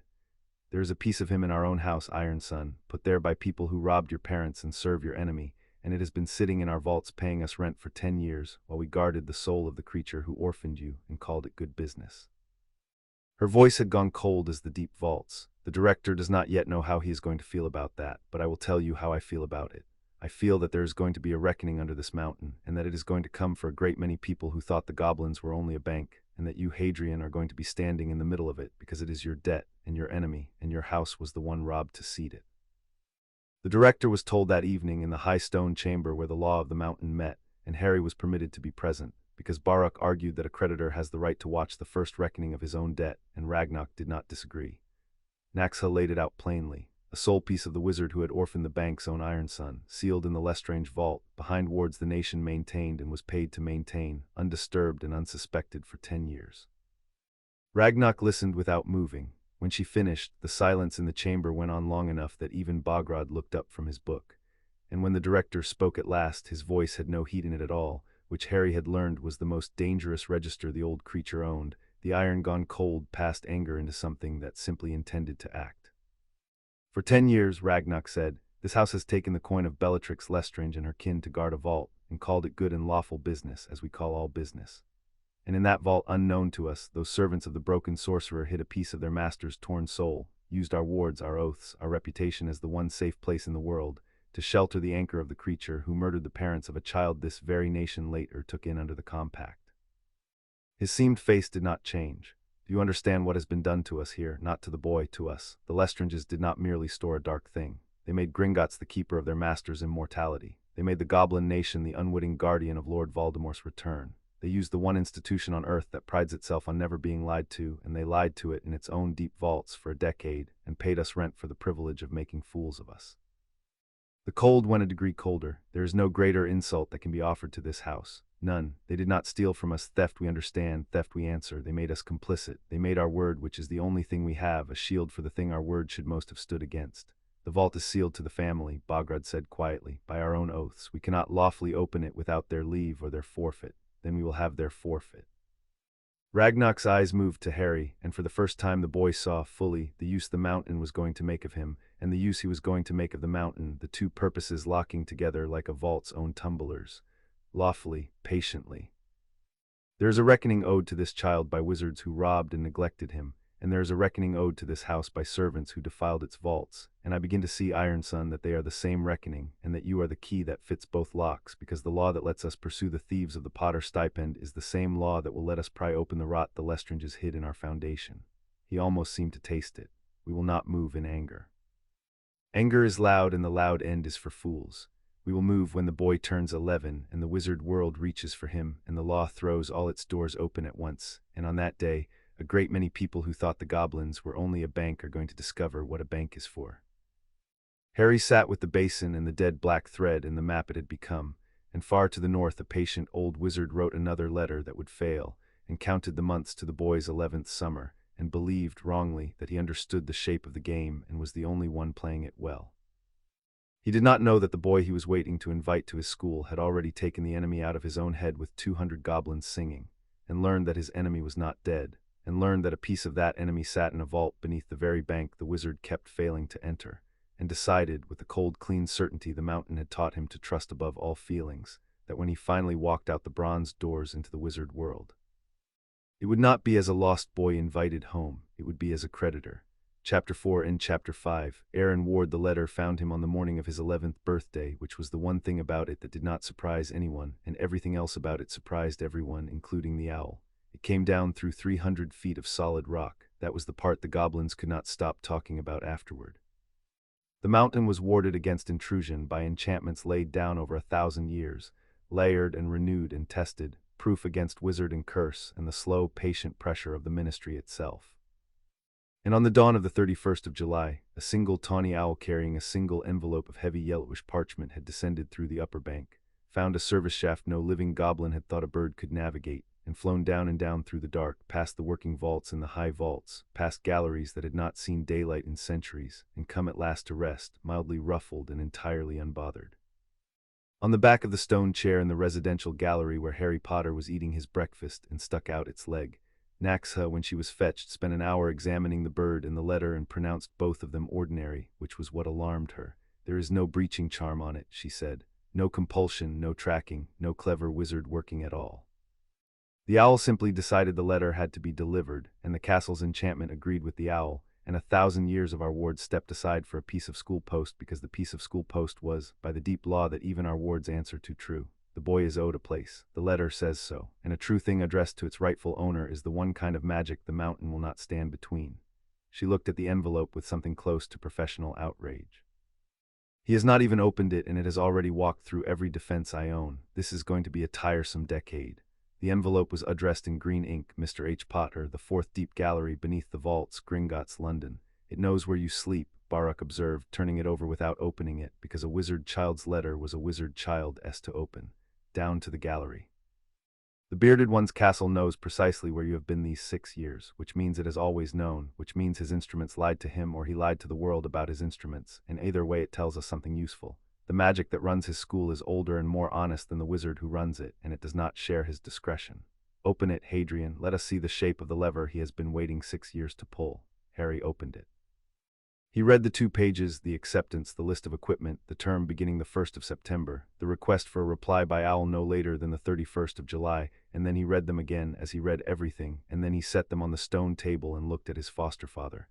It's not a lever, he said, not in the sense he means. He thinks the letter forces the question that the law of his world says every magical child belongs at the school, and that you can shelter me from the ministry but you can't shelter me from the school's own enchantment, so the letter is the one thing that reaches me where nothing else can. He tapped the parchment. And he's right about all of that, but he's made a mistake because he's been thinking about it for 6 years as how do I get my hands on the boy, and the answer to a letter isn't to run or to hide. The answer to a letter is to reply. He spent 6 years building a door he can finally make me walk through, so I'll walk through it on my feet, as whatever I decide to be when I walk, he thinks he's summoning a lost child home. Harry looked up, and the green eyes were very clear. He's about to send an engraved invitation to a creditor. We should accept, but we should accept correctly. And before I reply to a single word of his, I want to know exactly what I am, legally, in his world, what a Potter is, what I'm owed, what I can claim, and what the law of the wizards lets me do that the bearded one is hoping I'm too lost and too young and too grateful to know I can do. He stood. It's time, isn't it, the thing you've been getting me ready for. I turn 11 and the doors open. So open them, tell me what I am. Baruch looked at the boy he had raised and at the letter that had walked through a mountain, and he set down the black rod of his office and did something he had not done in 6 years. He smiled fully, the dry old face cracking into open pleasure. On the gold, the keeper of the compact said, "Come, heir of Potter, it is time you met your inheritance." They took him to the inheritance hall, which Harry had not known existed. It lay deeper than the high vaults and shallower than the first fire, a circular chamber of black marble with a single round table at its center, and the table's surface was a pool of the living silver, the same substance that had taken the soul shard, here held flat and bright as a mirror of still water. Bogrod was there with the deep ledger, and Ragnok in his plain coat, and Naxha and Baruch, and they arranged themselves around the silver table with a gravity that told Harry the casual part of the morning was over. "Blood and oath," Bogrod said. That is how the mountain reads a line, and it is more honest than any wizard genealogy, which records only what a family wished to admit. We'll give the table 3 drops air, and the silver will show us what you are, not what the wizards have written you to be, but what the blood actually says. Wizards do this with quills and lies, we do it with the truth. Are you willing? Harry held out his hand. Naxa drew a thin blade, goblin forged, Carrag's make. Harry knew the maker's mark by now and pricked his thumb, and 3 drops of his blood fell into the living silver and spread across it like ink in water, and the silver began to write. It wrote a tree, lines of light branched up out of the 3 drops, and names rose along them in the old iron script and then courteously translated themselves for him into letters he could read, and Harry watched his own ancestry assemble itself across the silver pool. His father, James, his grandfather, Fleamont, and grandmother, Euphemia. Back and back, generation on generation of Potters, the line running true and deep, and then, perhaps a dozen generations up, the silver did a thing Baruch had clearly been waiting for. A potter named Hardwin married a witch named Ilanth, and where their lines joined the silver flared brighter, and Ilanth's branch ran up and back into a name that the whole chamber went quiet to see written. Peveril, Baruch said softly. Hardwin Potter, the Hardwin, the one who carried back the crown, the one who swore the compact, married Ilanth Peveril, last of a line older than the ministry, older than the school, old as the first wizards who ever frightened my ancestors. The wizards think the Peveril line extinct. They are wrong. It went quiet, and it went into Potter, and it has been sleeping in your blood the whole time you slept in a cupboard. His old eyes were bright. You are not merely the heir of a wealthy house, Hadrian. You are the last living descendant of the oldest named line in the wizarding world, and that is a fact the silver cannot forge and the ledger now records, and there is not a pure-blood family in Britain, not the Malfoys, not the Blacks, not the Lestranges, who can say the same. The boy they left in a cupboard is, by the law of blood they themselves worship, the most senior wizard of his generation alive. They are going to find that extraordinarily inconvenient. The silver finished its tree and held it, shining, and then beneath it began to write a second thing, an accounting. The Potter vaults, their contents, their history. And Harry, who had been raised by Griffook to read gold as a weight with a memory, looked at the true reckoning of his own house and understood, for the first time, the scale of what had been stolen from a child made to sleep under the stairs. That is the principle, Baruch said, the vaults the wizards know about. There is more they do not, the Peveril holdings, dormant, that wake to you now that the silver has named you. But look here, Hadrian, look at this column and tell me, as I taught you, where the page and the world disagree. Harry looked. It was the stipend. The monthly withdrawal signed for drawn against the Potter principal running back 10 years, and a second column beside it, smaller, quieter, that he had not been shown before. There are 2 thieves, he said slowly, not one. His voice had gone flat and cold, the ledger calm. The big one is the Dursleys stipend, that's the loud theft, but this second column. These are smaller, regular, quarterly, not monthly, and they're not signed by Vernon Dursley. He read the mark. They're drawn under a guardianship authority, a magical guardianship. Signed, he stopped. Signed by the office of the chief warlock, by him. The bearded one has been drawing on my estate too, quietly, for 10 years. Under a guardianship nobody ever told me he had. The chamber was silent. A magical guardian may lawfully draw reasonable fees for the administration of a minor's estate, Bograd said, and his voice was carefully neutral, the neutrality of a creature laying out a fact he intends to let detonate on its own. It is permitted, it is even ordinary. The question the law asks is not whether he drew, but whether the drawing was reasonable, and whether the guardianship was lawfully his to hold, and whether, holding it, he discharged its first duty, which is the welfare of the child. The old archivist looked up. He drew fees for the administration of your estate, heir, for 10 years, while the child whose welfare was the guardianship's whole purpose slept in a cupboard and was fed on the leavings of thieves, and the guardian visited that house exactly once in those 10 years and left the arrangement standing. The wizard law may call the drawing lawful. But the wizard law also says a guardian who profits from a ward he is neglecting has breached the trust, and a breached trust can be voided, and a voided guardianship makes every farthing drawn under it a debt repayable with interest. The bearded one did not merely fail you, Hadrian, he invoiced you for the failure. Bograd closed the ledger, and he did it in writing under his own seal, in a record our law can compel and his cannot hide. He has spent 6 years thinking the letter was his. Never noticed that every quarter for 10 years he was signing hours. The silver was not finished. Beneath the 2 columns of theft it wrote a third thing, and this one it wrote slowly, almost reluctantly, as though the fact embarrassed it. An inventory of the estate's heirlooms, the named objects of House Potter, each with its history and its present location. Most were in the vaults, dormant, accounted for. One was not. Read that line, Baruch said. The one the silver has set apart. Harry read it. An invisibility cloak, he said. Old, older than old. The silver won't put a date on it. It just says before the records. Listed as a Potter heirloom passed father to son for. He stopped. For as far back as the line goes, it came in with the Peveril blood. It's not in the vault. Location last recorded, his voice flattened, on loan to Albus Dumbledore, given by my father weeks before he died, never returned, held for 10 years by the chief warlock. A true cloak of the Peverils, Naxa said softly, and even she, who found the upper world ridiculous, had gone still. There are 3 hallow objects the old stories speak of. Hadrian and the wizards think them a children's tale, and I am a breaker of the death traps of sorcerer kings, and I am not certain they are wrong to. But a cloak that hides its wearer from death itself, passed unbroken down the eldest line of Peveril into Potter, that is not a children's tale, that is an inventory entry, and it is in the bearded one's keeping, taken from your dying father and never given back to his orphaned son. Her always reading eyes lifted. He drew fees from your gold, he sealed your parents' will. And he has been keeping the one heirloom of your house that the wizards believe might be a fragment of the deathless art, for 10 years, while you slept in a cupboard, telling himself, I do not doubt, that he was merely studying it for your safety. Harry looked at the line a long moment. Add it to the accounting, he said. Not because I care about a cloak, I've gone 11 years without it, but because it's the cleanest entry on the whole page. The stipend he can call the Dursleys' fault. The fees he can call lawful administration, the will he can call security. But the cloak is just a thing of mine in his drawer that he never gave back, and there is no good word in any language for a man who keeps an orphan's only inheritance from his murdered father in his own desk for 10 years and calls it protection. He looked up. That one he answers for plainly, no phrases. Then Bogrod brought the ring. It rose out of the Peveril holdings as the silver woke them, a heavy old signet of dark gold, the Potter arms cut into it, and beneath the arms, very worn, a second mark older than the arms, a triangle and a circle and a line that Naxa drew breath at and did not name. The heir's ring, Bogrod said. It does not make you lord, that waits on the wizard's ceremony, which you may take or leave as suits you. It makes you heir, acknowledged in the only court that cannot be argued with, the blood in the ledger.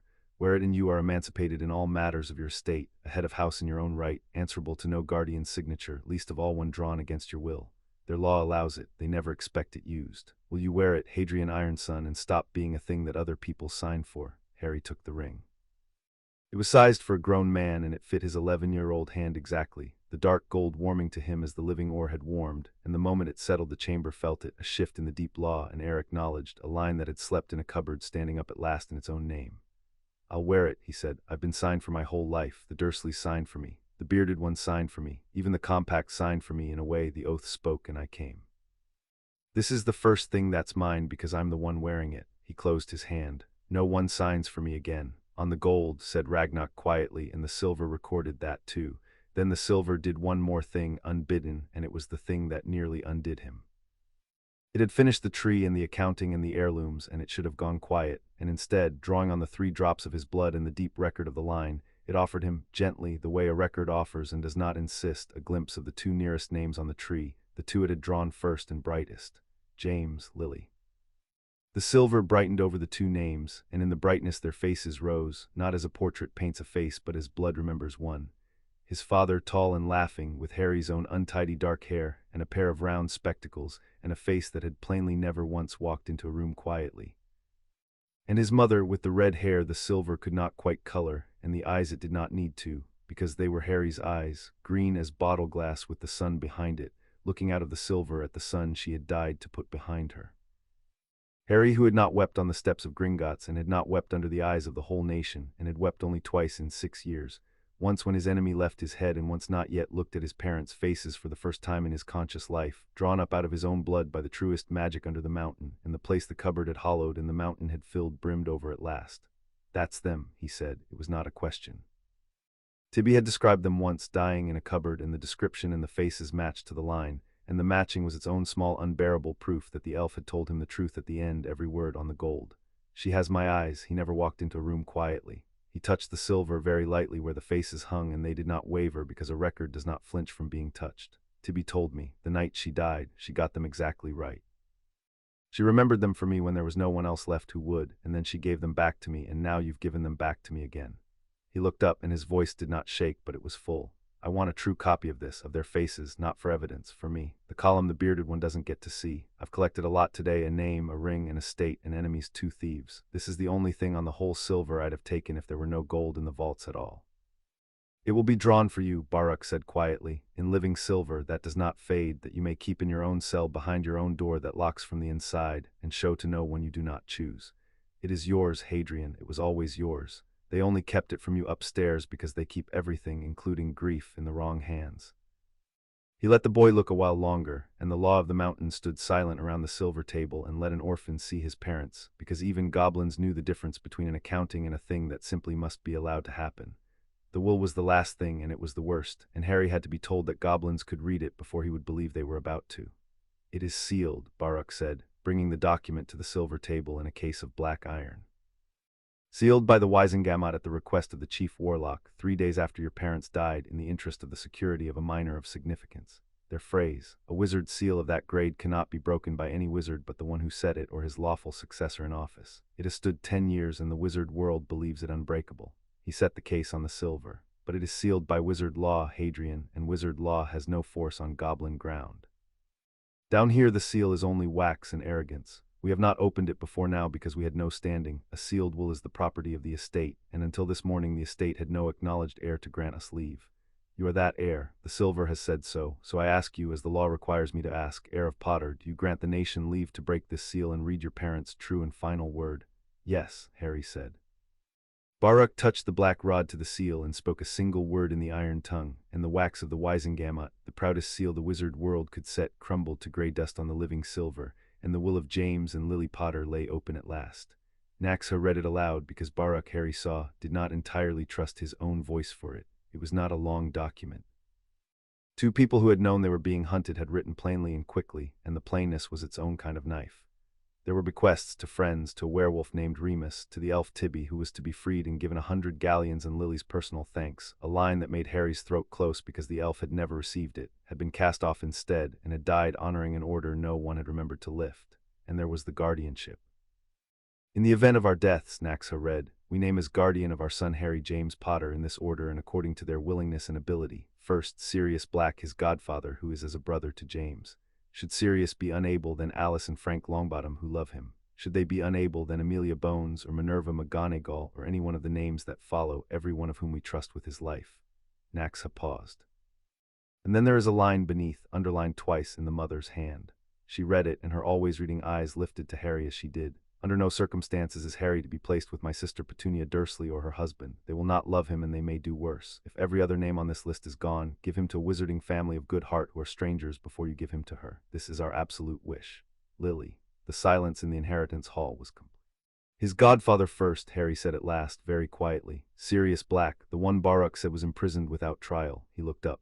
"Was he guilty?" "That," said Ragnock, speaking for the first time since the reading began, "is a wizard question with a wizard answer, and I do not have it because we did not try him. The wizards did not try him either, which is rather the point. But mark the architecture of it, Iron Son, because it is elegant and it is vile. Your parents named 6 guardians and a list beyond them, and barred your aunt absolutely in their own hands, witnessed and lawful.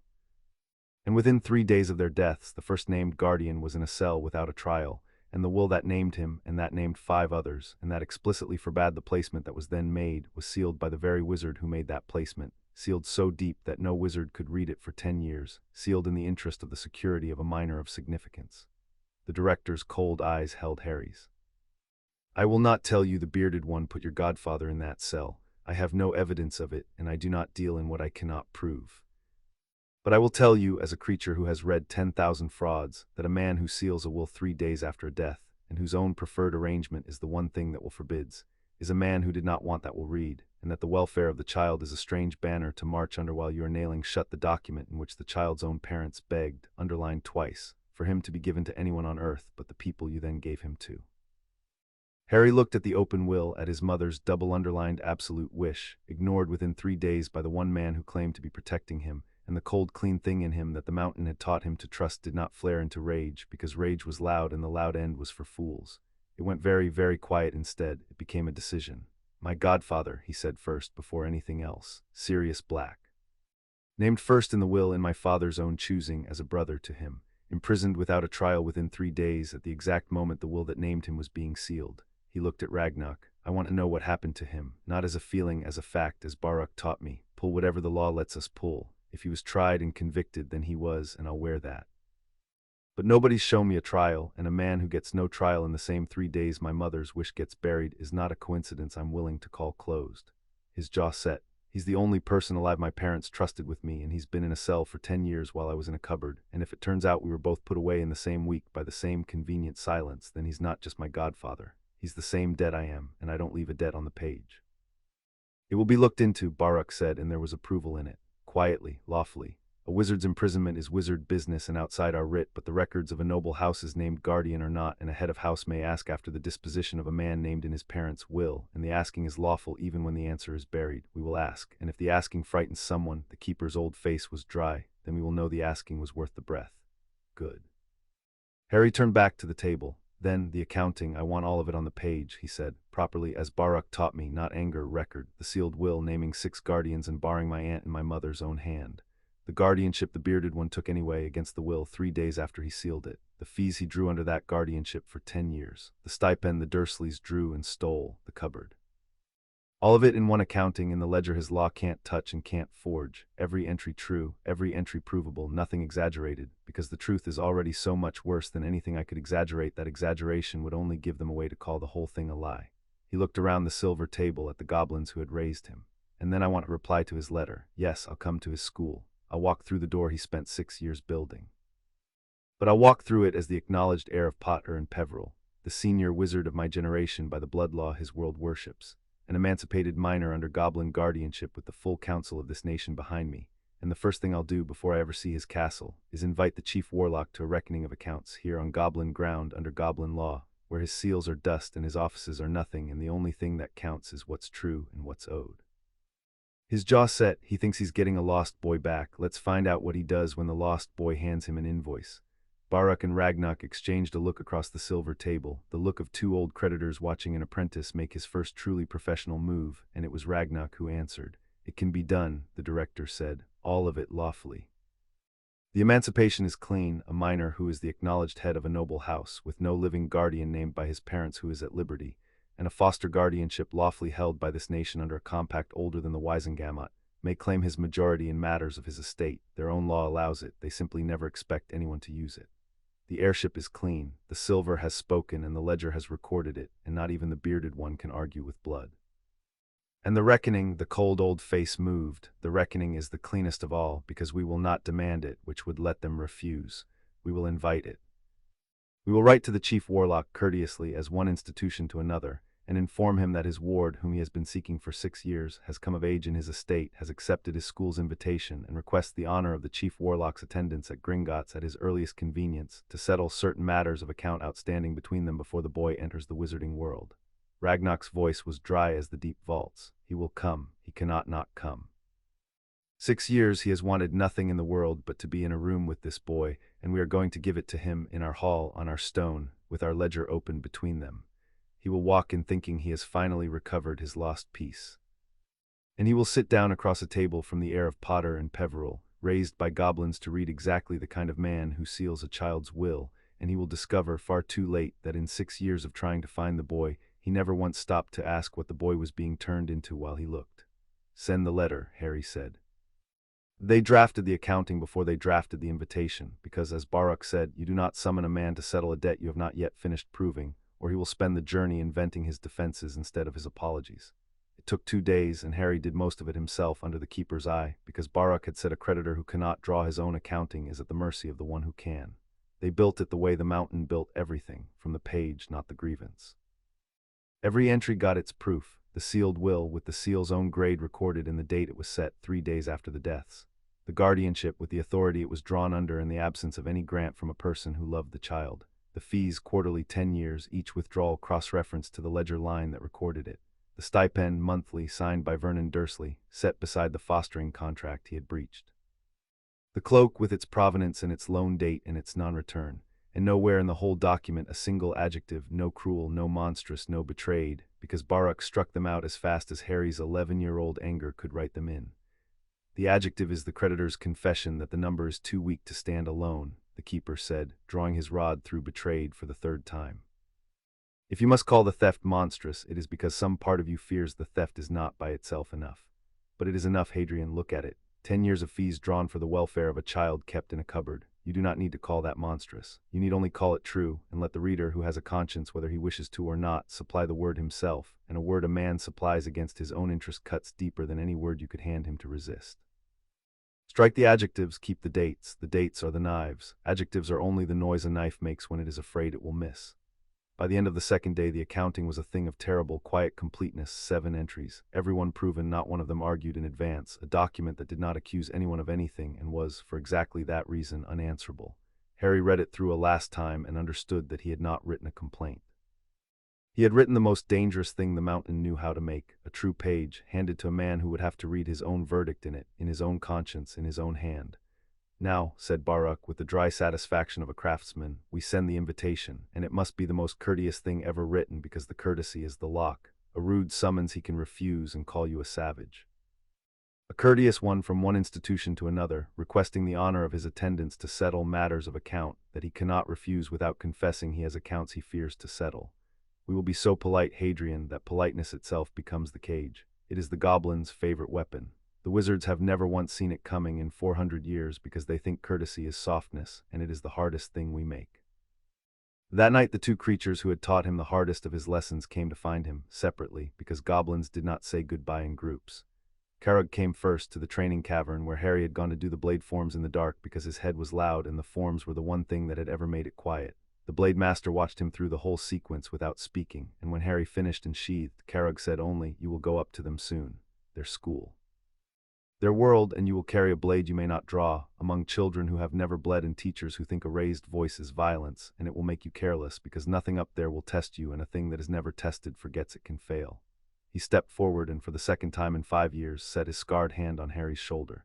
"So I am giving you a thing to carry instead of the careless. Pain is information, you know it here in the sand with me. Up there when they smile at you and it is a lie, when they offer you a hand that means to hold you down, when the bearded one is kind to you, and he will be kind, Hadrian, he is good at kind. The kindness that does not fit the facts is a pain, and it is information, and you will read it as you read a cut. Do not flinch from it into gratitude. Read it and correct and keep fighting." His grip tightened once. "Come back to the mountain alive and yourself, blade son. I have only cut you to make you hard enough to survive the people who will never lift a blade at all. They are the dangerous ones. Remember it." Griffook came after to the stone cell with the door that locked from the inside, and he did not knock because friends with worked-out terms did not knock, and he sat on the stone bench beside Harry and was quiet a while, which was unlike him. "I carried your elf down on the night you came," he said at last. "And I told you I was a little afraid of you, and that it did not change that we were friends. Do you remember?" Harry nodded. "I am more afraid of you now than I was then, because I have watched what the mountain made, and I have read the accounting you are about to hand the most powerful wizard alive, and I know what you are going to be." He turned the iron charmstone over in his clever fingers. "But I am also less afraid in the part that matters, because I have known you 6 years, and I have never once seen you spend your sharpness on someone who could not fight back. The Dursleys, the bearded one, the Lestranges, those are creditors, work, fair and owed. But Tibby, you made a dead elf your one condition before you would take shelter when you were 5 and starving. A creature who does that does not become a monster, no matter how sharp the mountain makes him, because monsters do not have conditions." He pressed the charmstone into Harry's hand, his own, the one he had lit the deep vaults with. "Take it up there with you. It will not do much, a little light in a dark place. But it is goblin-made, and it will remember the mountain even when you are surrounded by people who think the mountain is only a bank. And on the nights the upper world is very bright and very false, and you cannot remember which of you is real, you light it, and you will. The terms of the friendship are unchanged, Iron Son. They simply now extend above the rock. Go and be formidable, and come home and tell me everything, because I write Naxa all the gossip, and I will need material." Harry closed his hand around the charmstone, the second thing of the mountains he carried up into the light, Griffook's stone in one hand and Carrug's lesson behind his eyes and Baruch's law in his bones, and a dead elf threaded through all the gold of the world, and for the first time the going up did not feel like leaving. It felt like being sent, armed, named, and expected back. And far to the north, 3 days later, an owl that had flown down through a mountain flew back up out of it and crossed Britain, and dropped onto the desk of Albus Dumbledore a single envelope of heavy black paper sealed with iron, addressed in a hand he did not know, and the old wizard opened it and read it twice, as careful men do, and sat for a long while in his circular office with the spinning glass finally, mercifully still, because the boy was found, the boy was alive. The boy had accepted the school, and the relief of it was so enormous that it took Albus Dumbledore several minutes to notice the thing underneath the relief, the thing the courteous goblin phrasing had buried with exquisite care, that he had been summoned. That for the first time in his long life, Albus Dumbledore had been invited to account for himself, on ground where his offices meant nothing and his seals were dust, by an 11-year-old he had last seen asleep on a doorstep, and that the invitation was so perfectly, lawfully, courteously framed that there was no honorable way on earth to refuse it. "Oh," said Albus Dumbledore softly to the still glass in the quiet office with the dawning, sinking, almost admiring understanding of a chess player who has just seen, 4 moves too late, the board he was actually playing on.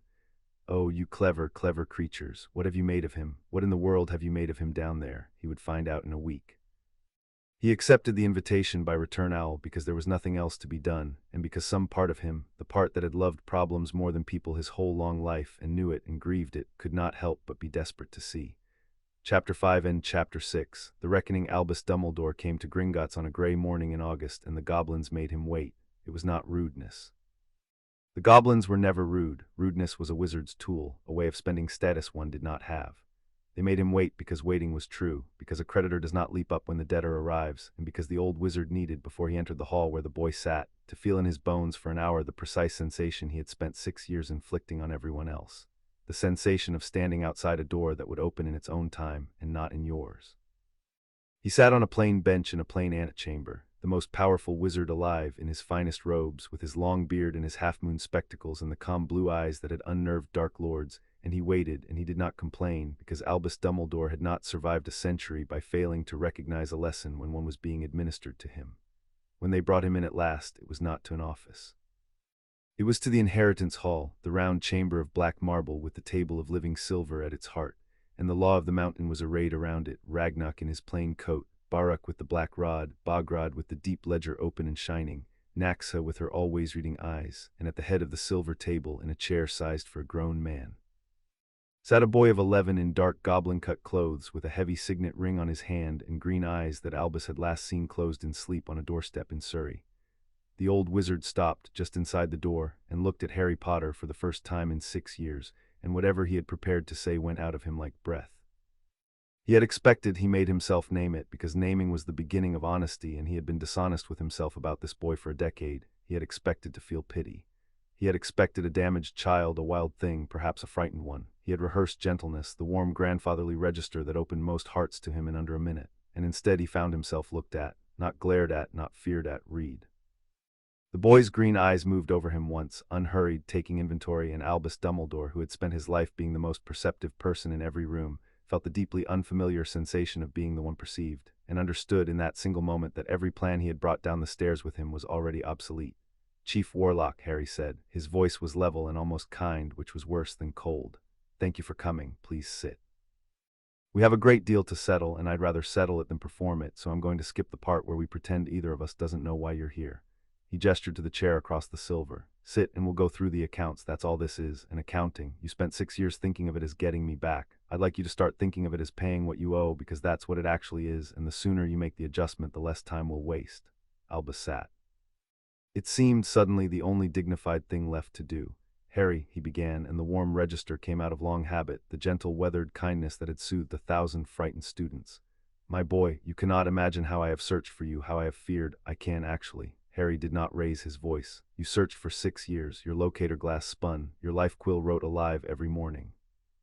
You crossed Britain off a map in red until only the unplottable places were left, and this was one of them. And you came to the bronze doors 3 times and were turned away 3 times, and the 3rd time an old goblin told you the boy was somewhere he was fed, and you understood from the word fed exactly what that meant about where I'd been before, and you left anyway, because there was nothing you could do, and the helplessness was the worst thing you'd felt in years."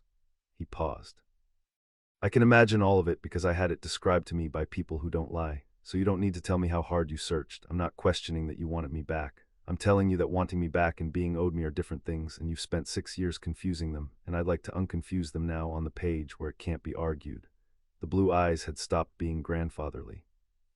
They had gone very sharp and very still, the eyes of the duelist who had beaten Grindelwald, the eyes that did not show themselves to children.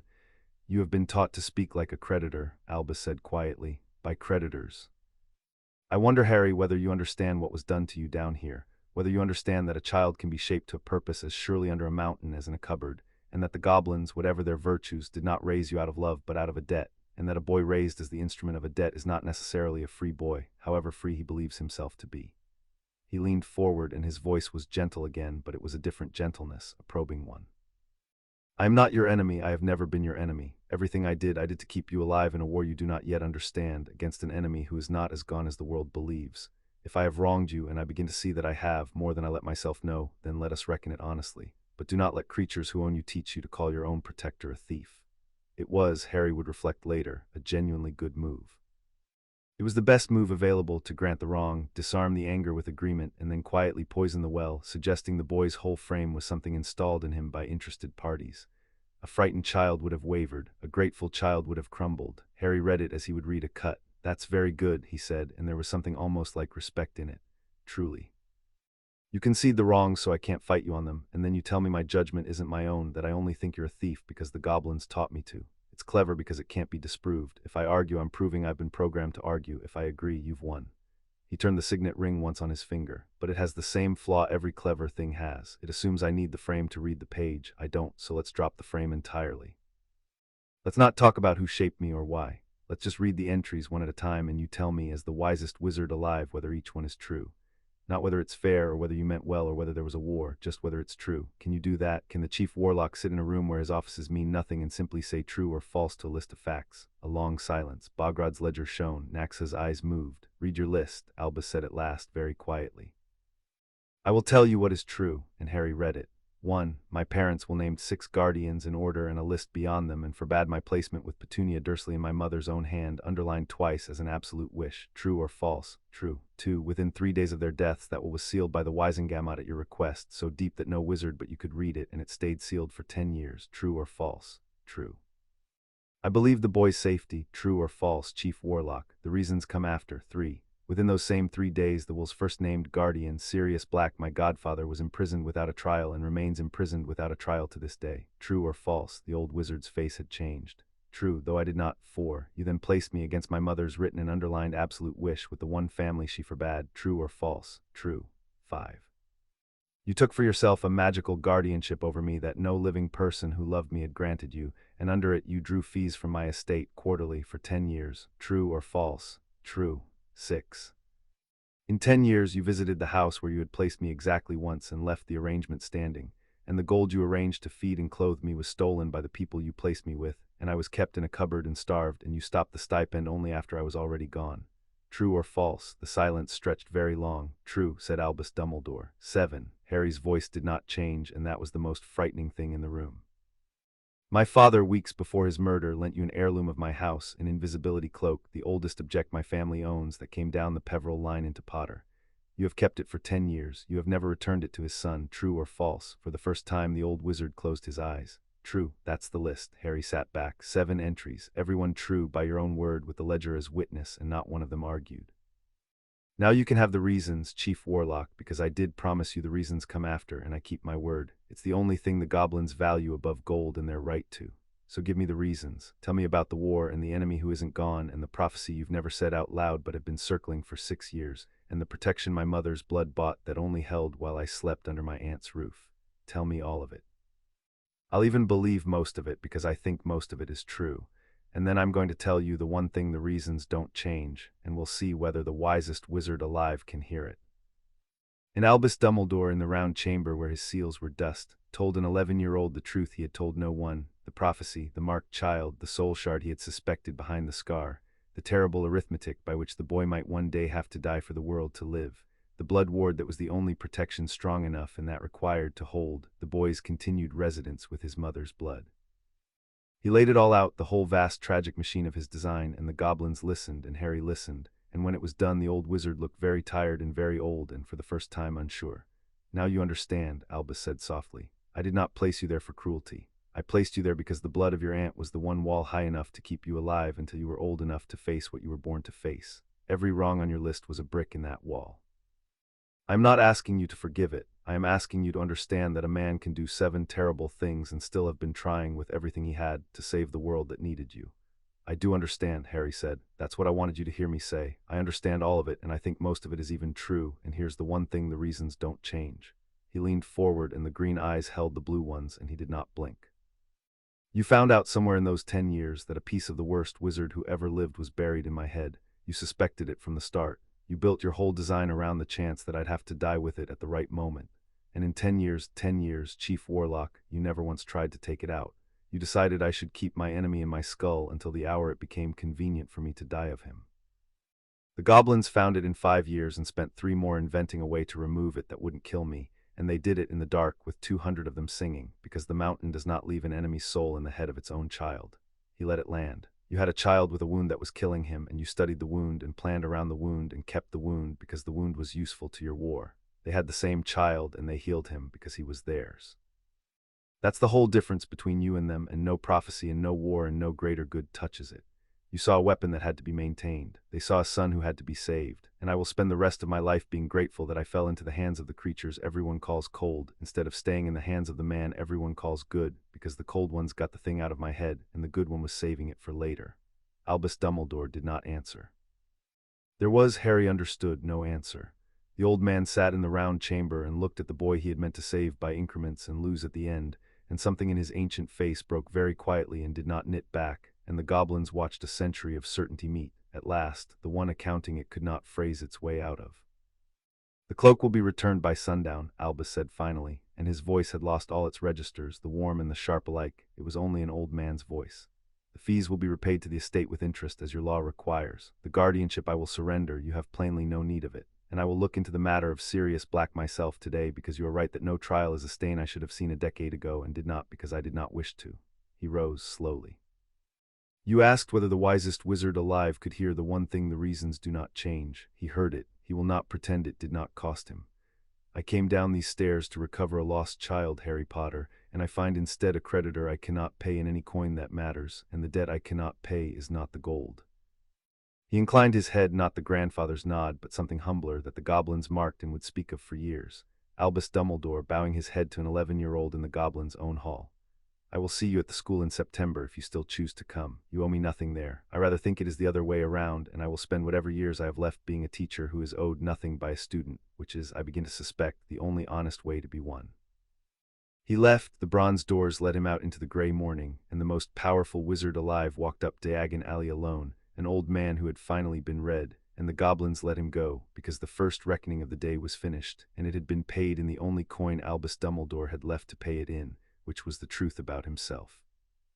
Baruch found Harry afterward in the antechamber where the old wizard had been made to wait, and the boy was sitting very still on the plain bench with the signet ring turning slowly on his finger. You are wondering whether you were cruel, the keeper said, sitting beside him. It was not a question. You read him perfectly, you gave him every reason and conceded every truth in them, and you still took him apart on the one thing the reasons could not cover, and now you are 11 years old and you have just broken something in the most powerful wizard alive, and you are wondering whether a kinder creature would have let him keep it. He turned the black rod over. I will tell you, because I am your foster father and not only your keeper, and the two answered differently. The keeper says it was clean, it was lawful, it was owed, and you spent not one word of cruelty you did not need. The foster father says, you let him return the cloak by sundown instead of taking it by writ. You let him look into your godfather himself instead of shaming him into it. You gave the broken man the dignity of paying his own debts in his own hands. That is not the work of a cold creature, Hadrian. That is the work of a creditor who remembers that the goal was never to make the debtor suffer. It was only ever to balance the page. He almost smiled. You are not your enemy. He hid pieces of himself so he would never have to face an accounting. You handed a man his accounting and let him keep his hands to pay it. Those are opposite creatures, and you should sleep tonight knowing which one you are. There's news of Sirius, Harry said quietly. It was not quite a change of subject, isn't there? The asking frightened someone. It did. Baruch's old face went careful. Our inquiry into the disposition of a guardian named in your parents will reach the right desk at the wrong moment for certain people, and the bearded one's promise to look into it himself reached the same desk an hour later, and between the two of them a question has been asked aloud in writing that has gone 10 years unasked. By what record was Sirius Black imprisoned, and where is the transcript of his trial? The keeper let that sit. There is no transcript, Hadrian. We are now nearly certain of it.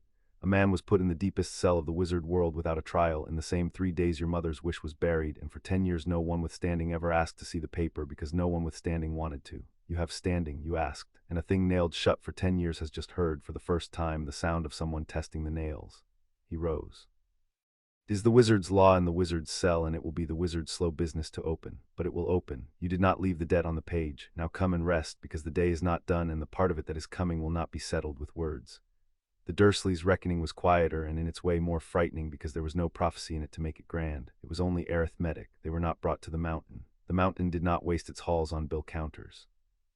A goblin of the collections office, with 2 witnesses and a writ enforceable by the bank's own ancient charter, called at number 4 Privet Drive on an ordinary Tuesday, and presented Vernon Dursley with an accounting. 10 years of a monthly stipend drawn from the Potter estate, signed for by his own hand, totaling a sum that made the large man go gray, plus the deep interest, plus a penalty under the fostering contract he had signed. And yes, he had signed one. The gold did not come unconditioned, and the conditions had been the feeding, clothing, schooling, and humane keeping of one child, every one of which the same ledger that recorded the gold recorded him breaching. You took payment to raise a child, the collections, Goblin said in the spotless kitchen while Petunia stood white in the doorway and Dudley hid on the stairs. You took it for 10 years. You did not raise the child. You warehoused him in a cupboard and spent his keep on yourselves. This is not cruelty under our law. Cruelty is a wizard's word, and we are not wizards, and we do not punish you for being unkind, which is between you and whatever you answer to. We are a bank. You entered a contract, you accepted the consideration, and you did not deliver the goods. That is all. That is the whole of it. You owe the estate every coin you took plus what our charter allows, and you will pay it, because the alternative to paying a goblin debt is a thing your kind has spent 500 years arranging never to have to see, and you do not want to be the family that sees it. He set the writ on the clean table. You have a house. It is worth approximately what you owe. Our offices are not unreasonable.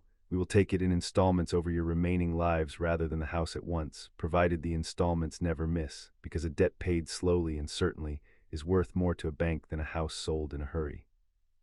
You will work, Mr. Dursley, and a portion of what you earn will go to the estate of the child you starved every month for the rest of your life, and you will think of him each time, which is not a punishment we impose. It is merely a consequence we decline to spare you.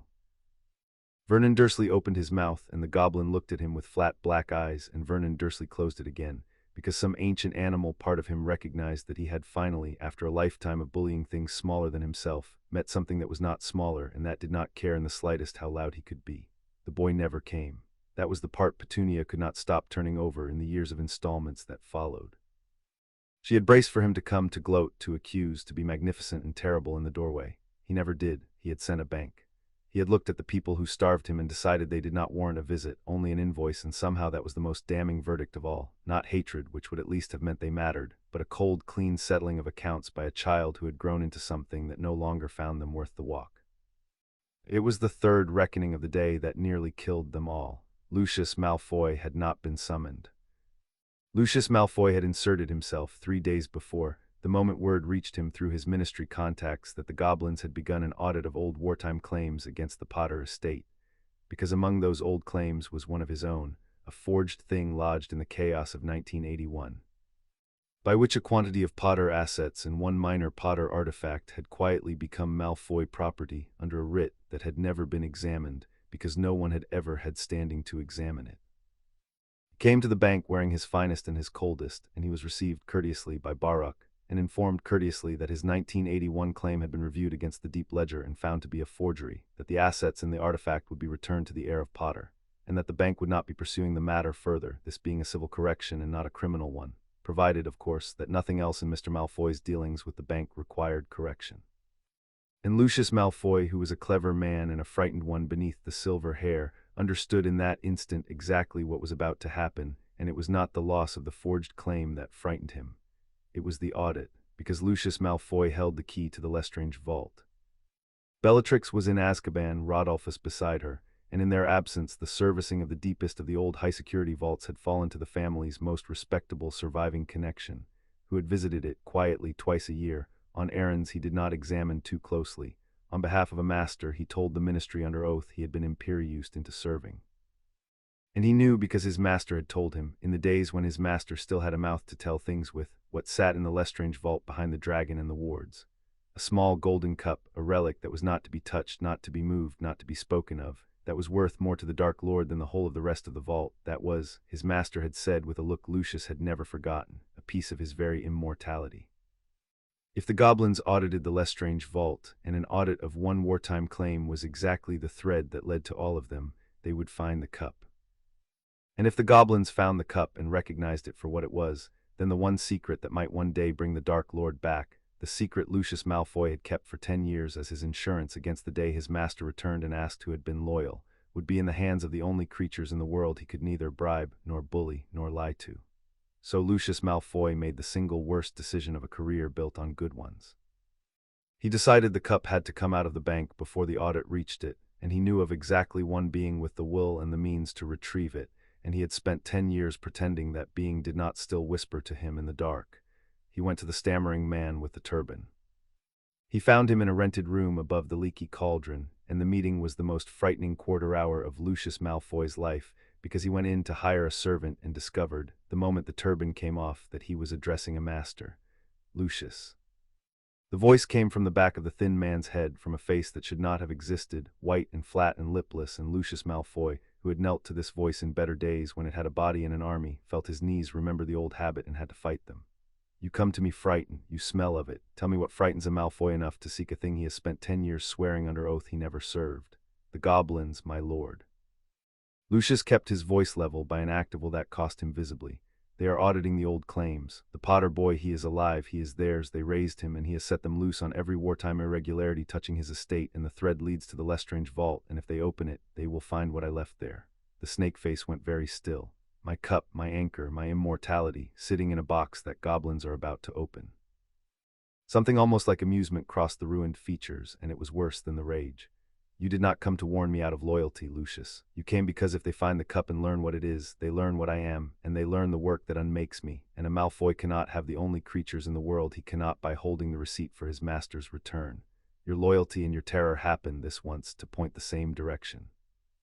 It is the only kind of loyalty I have ever truly trusted. The thing reached out through its dying host and touched Lucius's mind lightly, a reminder of old ownership. Give me the means to enter the bank. The servicing access is yours, the family left it to you. I will go down myself in this body while the goblins are busy with their reckonings and their famous boy, and I will take my cup out from under them, and they will never know it was gone until it is too late to matter.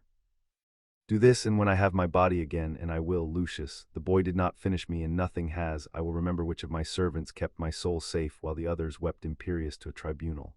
The face hardened. Fail me or betray me to them, and I will remember that instead. Choose. Lucius Malfoy gave him the access. He told himself, walking home through Diagon Alley in the grey dusk, that he had had no choice, that one did not refuse the Dark Lord even hollowed into the back of a stammering fool's skull, that he was protecting his family. He did not let himself know the simpler truth, the one the goblins would read off the ledger within a day.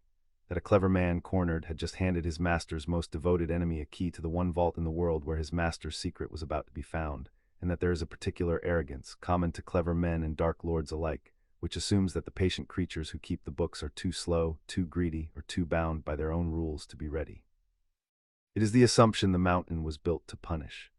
The break-in came on the night after the reckonings, and the goblins were ready for it because they had been raised by the same paranoia that built the mountain, and because their Iron Son had told them 6 months before that a piece of the enemy sat in the Lestrange vault and that the enemy was not gone, and a goblin who knows a thief wants a thing in his vault does not wait for the thief, he prepares the vault. Harry was meant to be in his cell. He was instead in the deep gallery above the high-security vaults with Carrug, because Carrug had said plainly, "If the thing that was in your head comes to the bank tonight, Bladeson, you will want to be there when it learns what you became, and I will want a blade at my side that has read it from the inside." And Naxa had not argued, and Ragnarok had not argued. And so the heir of Potter stood in the dark over the deepest vaults of Gringotts with a goblin short blade at his hip and a charmed stone in his pocket, and waited for his enemy's servant to come. The mountain had prepared the way a mountain prepares, not with a garrison at the gate, which only tells the thief where the gold is, but with a road that looked open and was a throat. The cup had been drawn from the Lestrange vault hours before and carried down to the deep cells, and a copy left in its place, struck from new gold in the first fire and aged by Griffook's own hand, so that it would not betray itself to the warding sight of a possessed thing in a hurry. The dragon that guarded the deepest galleries had been moved aside and its clankers silenced, so that nothing would warn the intruder he was expected. Naxa had hung her working in the air of the Lestrange vault itself, sung soft by a choir hidden in the gallery above, a snare keyed not to the man but to the thing that rode him, a basin of living silver set open and welcoming in the one corner a fleeing shard would run to. And every goblin in the trap had been given the same order in the iron tongue by Ragnarok himself: do not strike the thing in the air, let the boy do what the boy alone has done. We are here to seal what he frees, and to kill the body it leaves behind, and to do neither one heartbeat early. It was, Harry understood, an enormous trust. The whole nation had built an ambush whose hinge was a single 11-year-old emptying his own mind on his feet in the dark with his enemy an arm's length away, on the strength of one thing he had done once before with 200 goblins singing. They had bet the secret of the worst wizard who ever lived on the boy the mountain had made. He found, waiting in the dark, that he did not resent the weight of it. He had been somebody's hiding place his whole life. Tonight, for the first time, he was somebody's plan. It came down through the dark not as a man but as a wrongness, and Harry felt it before he saw it. The warding sight Naxa had taught him flaring of its own accord, painting the descending shape in colors that did not belong to the living. There were two presences in the one body. There was a thin, frightened man, hollowed out, barely there. And riding the back of his skull, where a scar of Harry's own had once held its brother, there was a shard of torn soul, awake and vast with hunger and reaching. There it is, Harry breathed, and the cold, clean thing in him that the mountain had raised rose up to meet it, steady as a held blade. Hello again. You were in my head for 10 years. Let's see how you like being in someone else's when the mountain comes for it. What followed was not a duel because the goblins did not duel. Dueling was a wizard's vanity, a way of losing slowly with style. What followed was an ambush executed by the most patient predators in the world in the one terrain they had spent 1,000 years learning, and it was over faster than the telling. The possessed man reached the Lestrange vault and found it opened by the goblins themselves, an invitation, the cup already gone from it, and a copy left gleaming in its place. He reached for the false cup with a hand that was not entirely his, and the floor of the vault dropped him into the thief's downfall, the cascade that strips all enchantment and disguise from anything it touches. And the turban and the glamour and the borrowed respectability sluiced away in an instant and left, kneeling in the torrent, a thin shaking man with a second face pushing out through the back of his head, a face like a snake's, white and noseless and incandescent with rage. And the shard of Voldemort, exposed, stripped and snarling, did the thing it had been made to do, the only thing it knew. It tried to tear free of its dying host and flee into the nearest living thing, as its brother had once fled into a 1-year-old child. The nearest living thing was Harry Potter. It came at him across the vault in a streak of black, screaming hatred, the way its brother had once anchored itself in his skull, and Harry, who had felt this exact thing leave him once with 200 goblins singing, did not run and did not flinch and did not fight it with fear, because fear was the door it came through. He did the hardest thing the mountain had ever taught him, the thing from the right, and he did it in half a second on his feet alone. He made himself a held breath. He made himself an open door with nothing behind it, no terror, no purchase. No soul clenched tight for the shard to tear a piece from, and the fragment of Lord Voldemort, hurtling toward the one host in the world it had occupied before, meant not a frightened child but a perfect, practiced, undefended emptiness that gave it nothing to grip, and Naxa's waiting working, sung by a hidden choir in the gallery above, closed over it in that instant of confusion like deep water over stone. The shard fell, screaming, into a basin of living silver that 2 goblins had carried into the vault and set, open and welcoming, exactly where a creditor who knew his enemy had told them to set it. Snakeface on the back of the kneeling man's skull shrieked, and the man collapsed, the host dead the moment the thing that had hollowed him fled, and the second shard of the worst wizard who ever lived sank into the living silver and was sealed beside its brother in the dark under the mountain by the boy whose head it had come to take. Harry stood over the basin, breathing, the warding sight fading from his eyes, the short blade still undrawn at his hip because he had not needed it. The lesson had been the weapon. Carrug came to stand beside him and looked at the sealed shard and looked at the boy who had emptied himself on his feet in a heartbeat with his enemy in the air an arm's length away, and the Blade Master said very quietly, the highest thing he had in him to say, "There he is." They found the cup safe, removed hours before to the deepest cell of the mountain, and they found, in the dead host's effects and in the ledger's record of who had lodged the access that admitted him, the full and provable chain that led back, linked by lawful link, to Lucius Malfoy, who had given a possessed servant the means to enter Gringotts and had, by doing so, made himself the wizard who turned the goblin nation's most devoted enemy loose inside its own vaults for the second time. For the first insult, the Lestranges had used the bank to hide their master's soul. For the second, Lucius Malfoy had used it to try to move that soul out from under the only creatures who could destroy it. And the goblins, who had endured the first in ignorance, understood the second in full, and there is no power on earth more dangerous than a patient creditor who has just been shown twice exactly who has been making a fool of him. "He will answer for it," Ragnarok said in the high chamber, with 2 shards of Voldemort now sealed in living silver and a golden cup waiting in the deep for the right that would make it 3. Lawfully, patiently, we will not move in anger because anger is loud, but mark the change in the board iron sun because you made it tonight. This morning your enemy had pieces hidden in the world and a servant in our vaults and a clever lord shielding both. Tonight he has 2 fewer pieces, no servant and a lord exposed, and the goblin nation knows his secret entire, knows what he did to live forever, and knows the shape of the work that ends him. The director's cold eyes settled on the boy.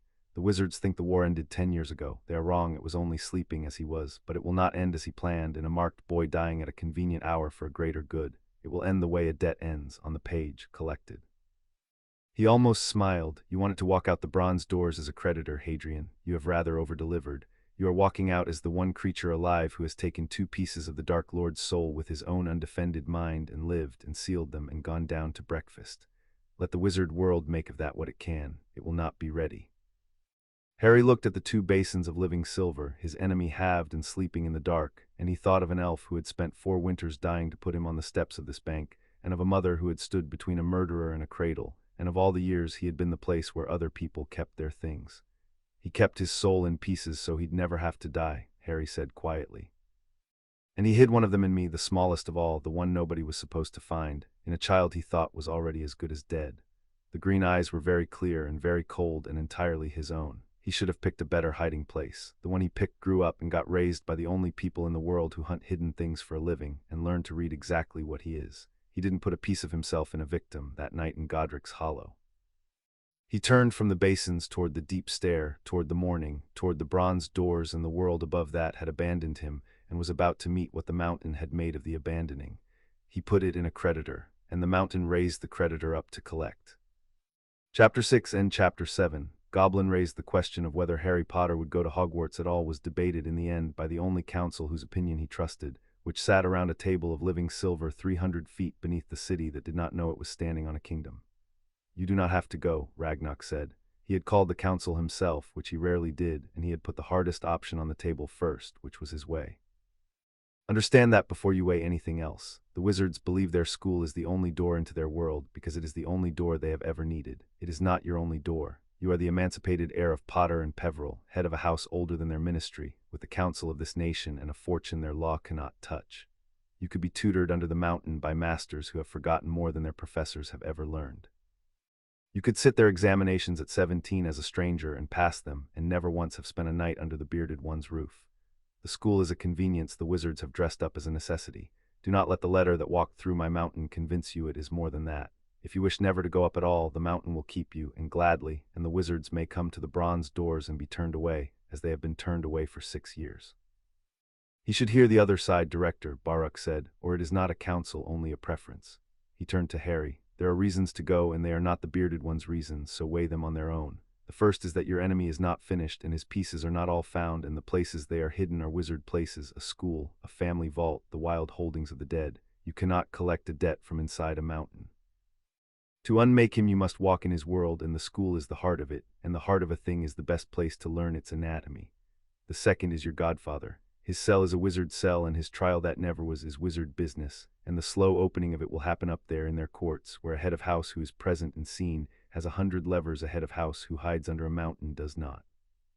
And the third, the old keeper's voice gentled, the third is the one I will say once and not press, because it is yours to weigh and not mine. You have a people down here, Hadrian, and you are loved here in the cold way we love, which is real. But you are a wizard. You will live 3 of our lifetimes. And there are things in your own kind's world, friendships, and a witch or wizard your own age who might one day matter to you, and the particular grief and joy of being among creatures who are made as you are made, that the mountain cannot give you, however wide it opens its vaults. We did not raise you to keep you. We raised you to make you whole enough to choose, and a whole creature does not hide from its own kind forever because the first of them were cruel. Harry sat with it for a while, the 2 cases laid out clean on the silver, and the goblins let him, because they did not crowd a creature who was reckoning. I'm going to go, he said at last, but I want to be clear with all of you about why, because if I'm not clear about why, I'll go for the wrong reason, and the wrong reason will steer me. He turned the signet ring once. I'm not going because I want a childhood I missed, or because I'm grateful to be invited, or because the bearded one needs me for his war. Those are all reasons that put someone else's hand on the wheel. I'm going for the 3 Baruk said in that order. I'm going to find the rest of my enemy and unmake him, because that's a debt and I don't leave debts on the page. I'm going to be present and seen so the door on Sirius's cell keeps opening. And I'm going, he paused, and something in his face that was very young showed for a moment through the thing the mountain had made. I'm going because Baruk's right that I'm a wizard, and I've never once been in a room full of my own kind who didn't already hate me, and I'd like to find out what that's like before I decide I don't want it. That's the honest reason under the strategic ones. I'd rather say it out loud than pretend I'm only a creditor. I'm a creditor and an 11-year-old, and the 11-year-old gets 1 vote, and he votes to go see. Ragnarok looked at him for a long moment. That, the director said, is the most dangerous reason of the three, and the only one that makes me trust the going. A creature who goes among his enemies purely to collect is a blade, and a blade is easily turned. A creature who goes because some young true part of him still hopes, that creature can be hurt, which is a risk, but it cannot be turned, because it is going towards something real and not merely away from something owed. He inclined his head. Go and see Ironsun, but you will go on our terms, because the wizards have spent your whole life setting the terms of your existence, and they have earned, by their record, no further say in it. Baruch has drawn them up, hear them. The terms were delivered to Albus Dumbledore 3 days later in a document of black paper sealed with iron, and the old wizard read them in his circular office with an expression his portraits would describe to one another for years afterward, because it was not anger and it was not defeat. It was something closer to wonder. The heir of Potter would attend Hogwarts. He would be sorted and schooled and examined as any student. But he would attend as an emancipated head of house under the guardianship of the Goblin nation, not as a minor in the care of the school. His holidays would be his own, to spend under the mountain or wherever he chose, and no blood ward, no protective placement, no arrangement of any kind would be made over him without his written consent, which he was under no obligation to give. He would carry a goblin-forged blade, sheathed and peace-bonded within the castle as the law of arms allowed any heir of a noble house, and the bond would be of goblin make in answer to no headmaster. The nation would have the right, under the old treaties of arms, to send a single observer to the castle, who would not teach and would not interfere but would be present, so that the boy the goblins had raised was never again wholly beyond the sight of the only family that had ever come for him. In the matter of the fees, the will, the cloak, the godfather, and the accounts of Albus Dumbledore would stand settled as they had been settled in the hall under the mountain, finally and without revisitation, the page balanced and closed. They have made him a sovereign, Albus said aloud to the still glass with something that was almost a laugh and almost a grief. An 11-year-old foreign prince, attending my school by treaty. In 1,000 years of Hogwarts, no student has ever come through those gates on terms. And I cannot refuse a single line of it, because every line is fair, and I have spent my whole credibility, and have only the fairness left. He signed it. And then, because he was Albus Dumbledore, and because the part of him that had loved problems more than people his whole long life could not be wholly silenced even now, he drew a fresh sheet of parchment, and he wrote, not to the Goblin nation, but to the boy, one letter in his own hand, the last appeal he would ever make, and he made it honestly, which was the only thing he had left to make it with. It came down through the mountain on a tawny owl, and Harry read it alone in his stone cell with the door that locked from the inside. Harry, it said, I will not insult you with the warm grandfather. You read him off me in an afternoon, and I have retired him. I write as one creature who has wronged you to another who has every right to refuse the writing. You are coming to my school on terms, and the terms are just, and I have signed them. I do not appeal against any of them.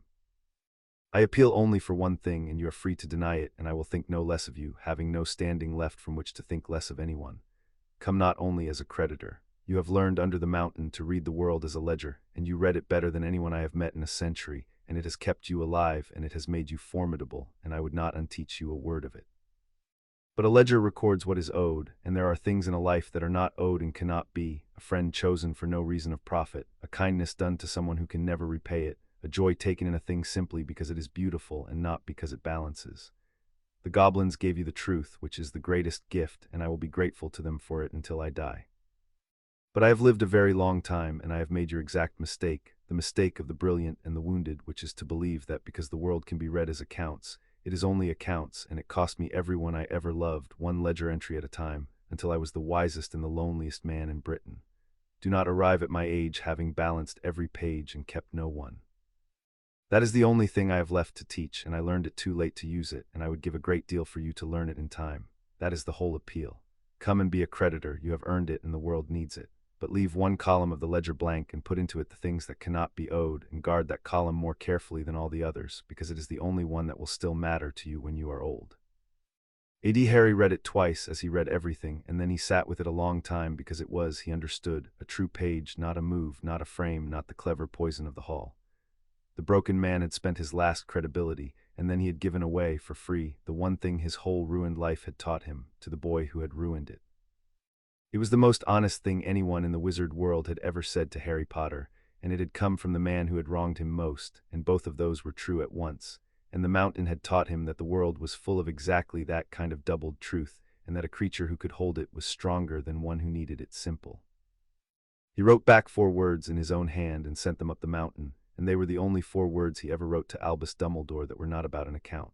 I already have one, he wrote, and he thought of an elf in a pillowcase and a green flame and an iron key pressed into his hand and a charm stone and a foster father's dry voice saying you are not your enemy, and he knew the blank column the old man had begged him to keep was not blank at all.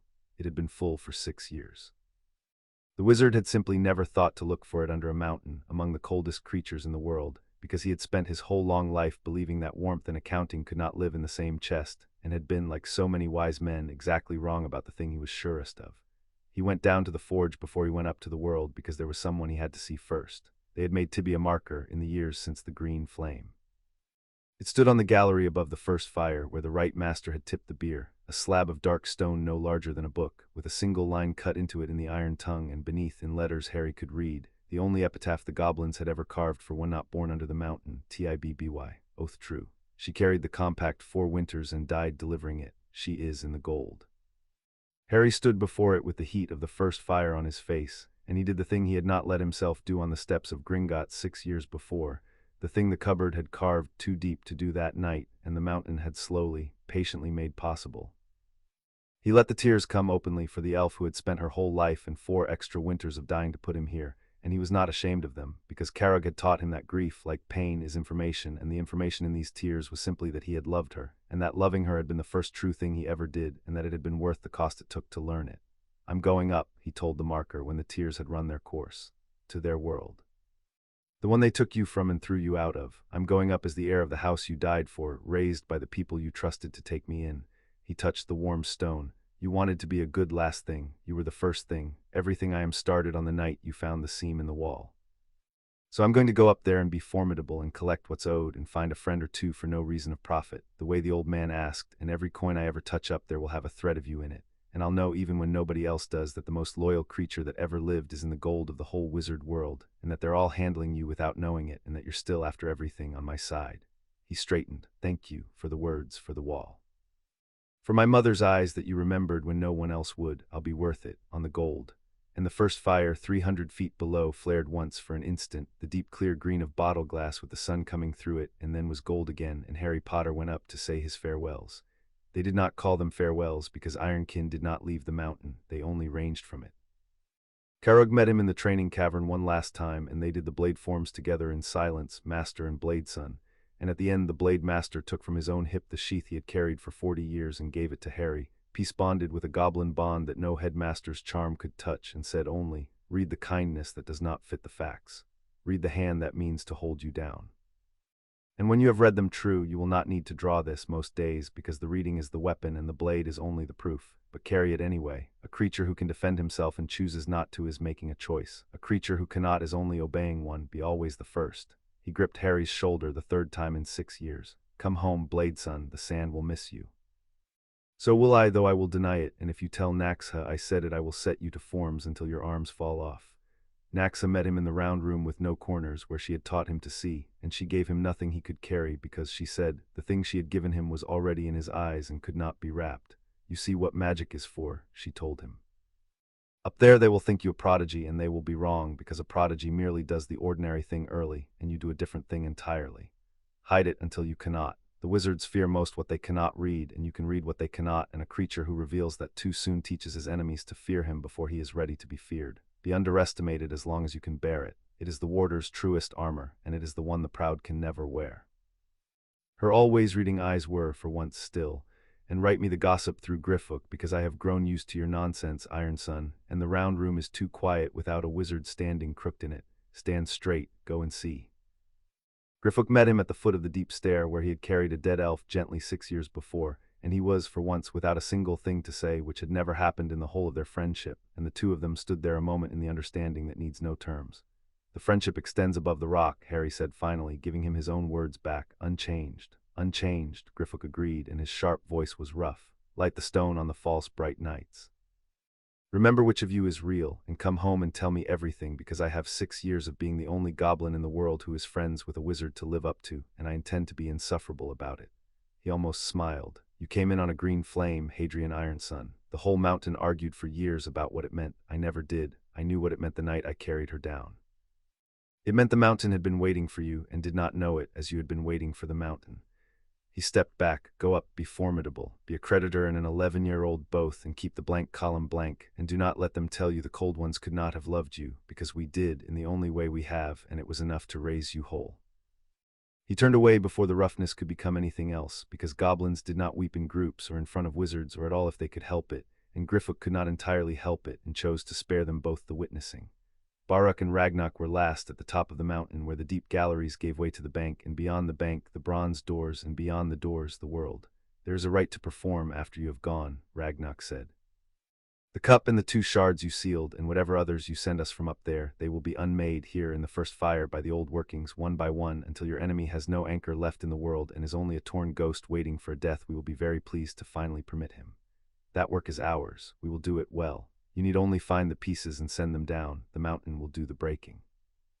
It is, I find, the most satisfying business this bank has done in 400 years. The director's cold eyes held him. You came to my door 6 years ago, 4 stone of starved wizard child, and asked me to be true and not kind, and I told you the mountain did not run on pity, and that was true, and it is still true. But I will tell you the rest of it now, because you are going up and a creature should not go up not knowing. The mountain does not run on pity. It runs on debts kept and oaths held and accounts balanced, and somewhere in 6 years, Ironson, you became the best kept debt and the most truly held oath and the most carefully balanced account in the whole long history of this house. And there is not a goblin under this rock who would not go to the blade for you, which is the only love my people have, and we have spent all of it on you, and we do not regret a coin of it. Go, the doors are yours. They have always, since the night you spoke the compact, been yours. Baruk said nothing at all. The keeper of the compact, who had words for everything, who had taught a starving child to read the lies of the world and find the truth beneath them, stood at the head of his nation's bank and looked at the boy he had never once called his son aloud, and could not, it seemed, find the page. And then he stopped looking for the page and crossed the black floor and embraced him, the first and only time in 6 years that the dry old creature had done such a thing, and held him hard for the space of one breath and let him go, and said, in a voice that had finally, after everything, lost its precision, "You are not your enemy, you never were. Now go and prove it to a world that left you in a cupboard, and come home and tell your foster father all of it, and do not," the precision returned and steadied him, "do not, whatever else you do up there, forget to read the page. There is always a lie, and there is always, if you do not need there to be a villain, a truth underneath it worth the finding. Go, Hadrian, on the gold, Harry said, all of you, on the gold." There was one last thing, and Bograd was waiting for him at the head of the deep stair to show it to him, the old archivist with the great book that had answered a starving child 6 years before. "You spoke the compact at our door at 5 years old," Bograd said, "and the ledger answered you, and I told you that night that you were the first in 400 years to speak it true. Come and see what you have become in the book since."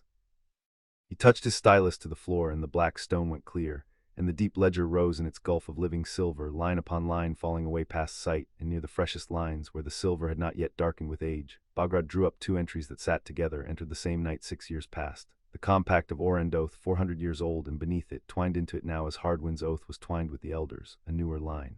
Hadrian, iron son of the mountain.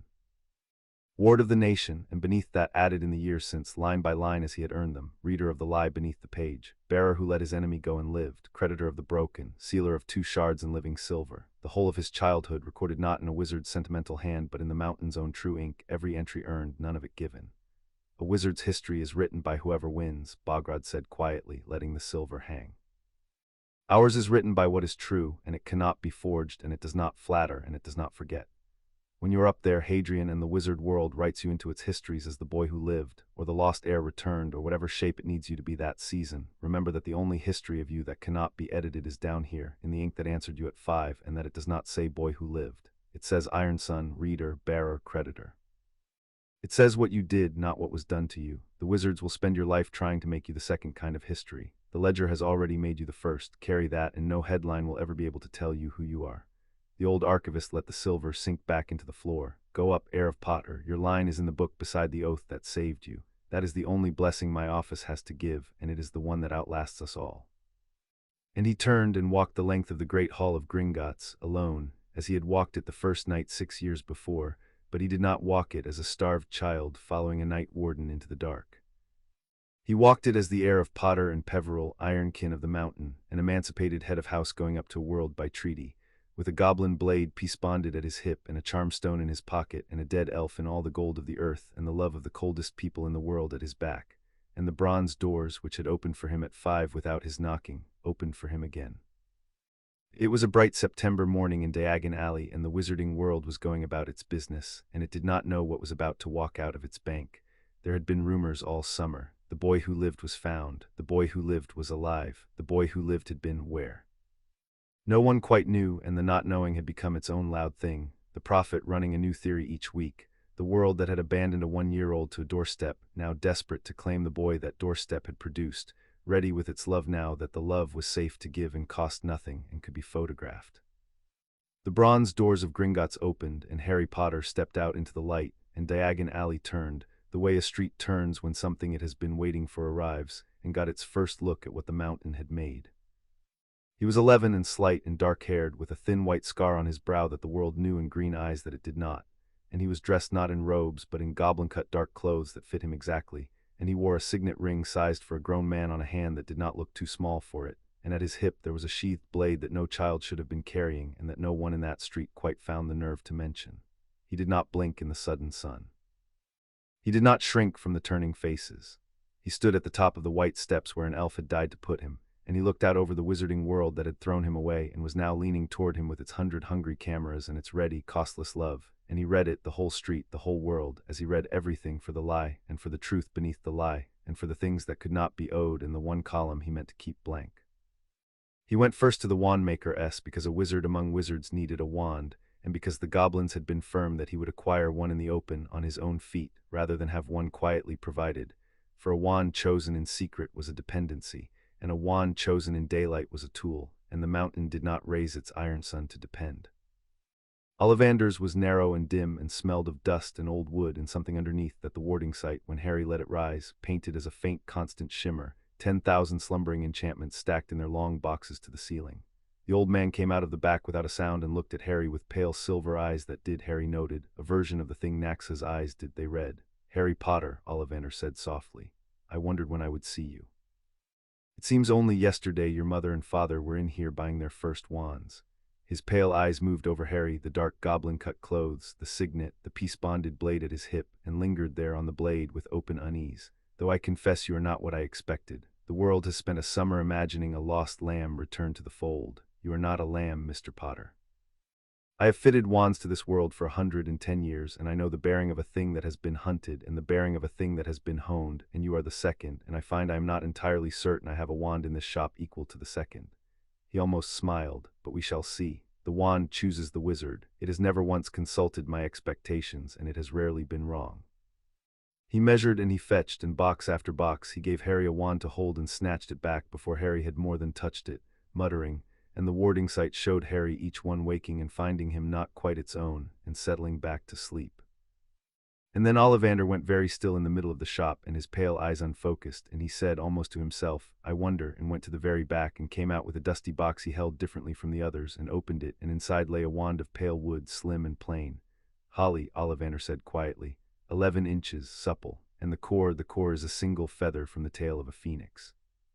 A rather remarkable phoenix. It gave only 2 feathers in all its long life, and I worked them both, and I have sold one of the 2 already, a great many years ago." His pale eyes lifted to the thin white scar on Harry's brow, and his voice dropped. "It is curious. It is very curious. Take it, Mr. Potter, let us see." Harry took the holly wand, and it was the living gold again, a warmth that ran up his arm and did not stop at the shoulder, a recognition, a thing leaning toward him as the deep ore had lined, choosing, and pale light spilled from the wand's tip and lit the dusty shop the soft gold of the first fire, and somewhere in the warding sight Harry felt the wand wake fully and decide, as the curl of living gold had decided, that it was his. "Curious," Ollivander breathed again. "Curious, curious." "You keep saying that," Harry said, lowering the wand, the warmth still in his hand.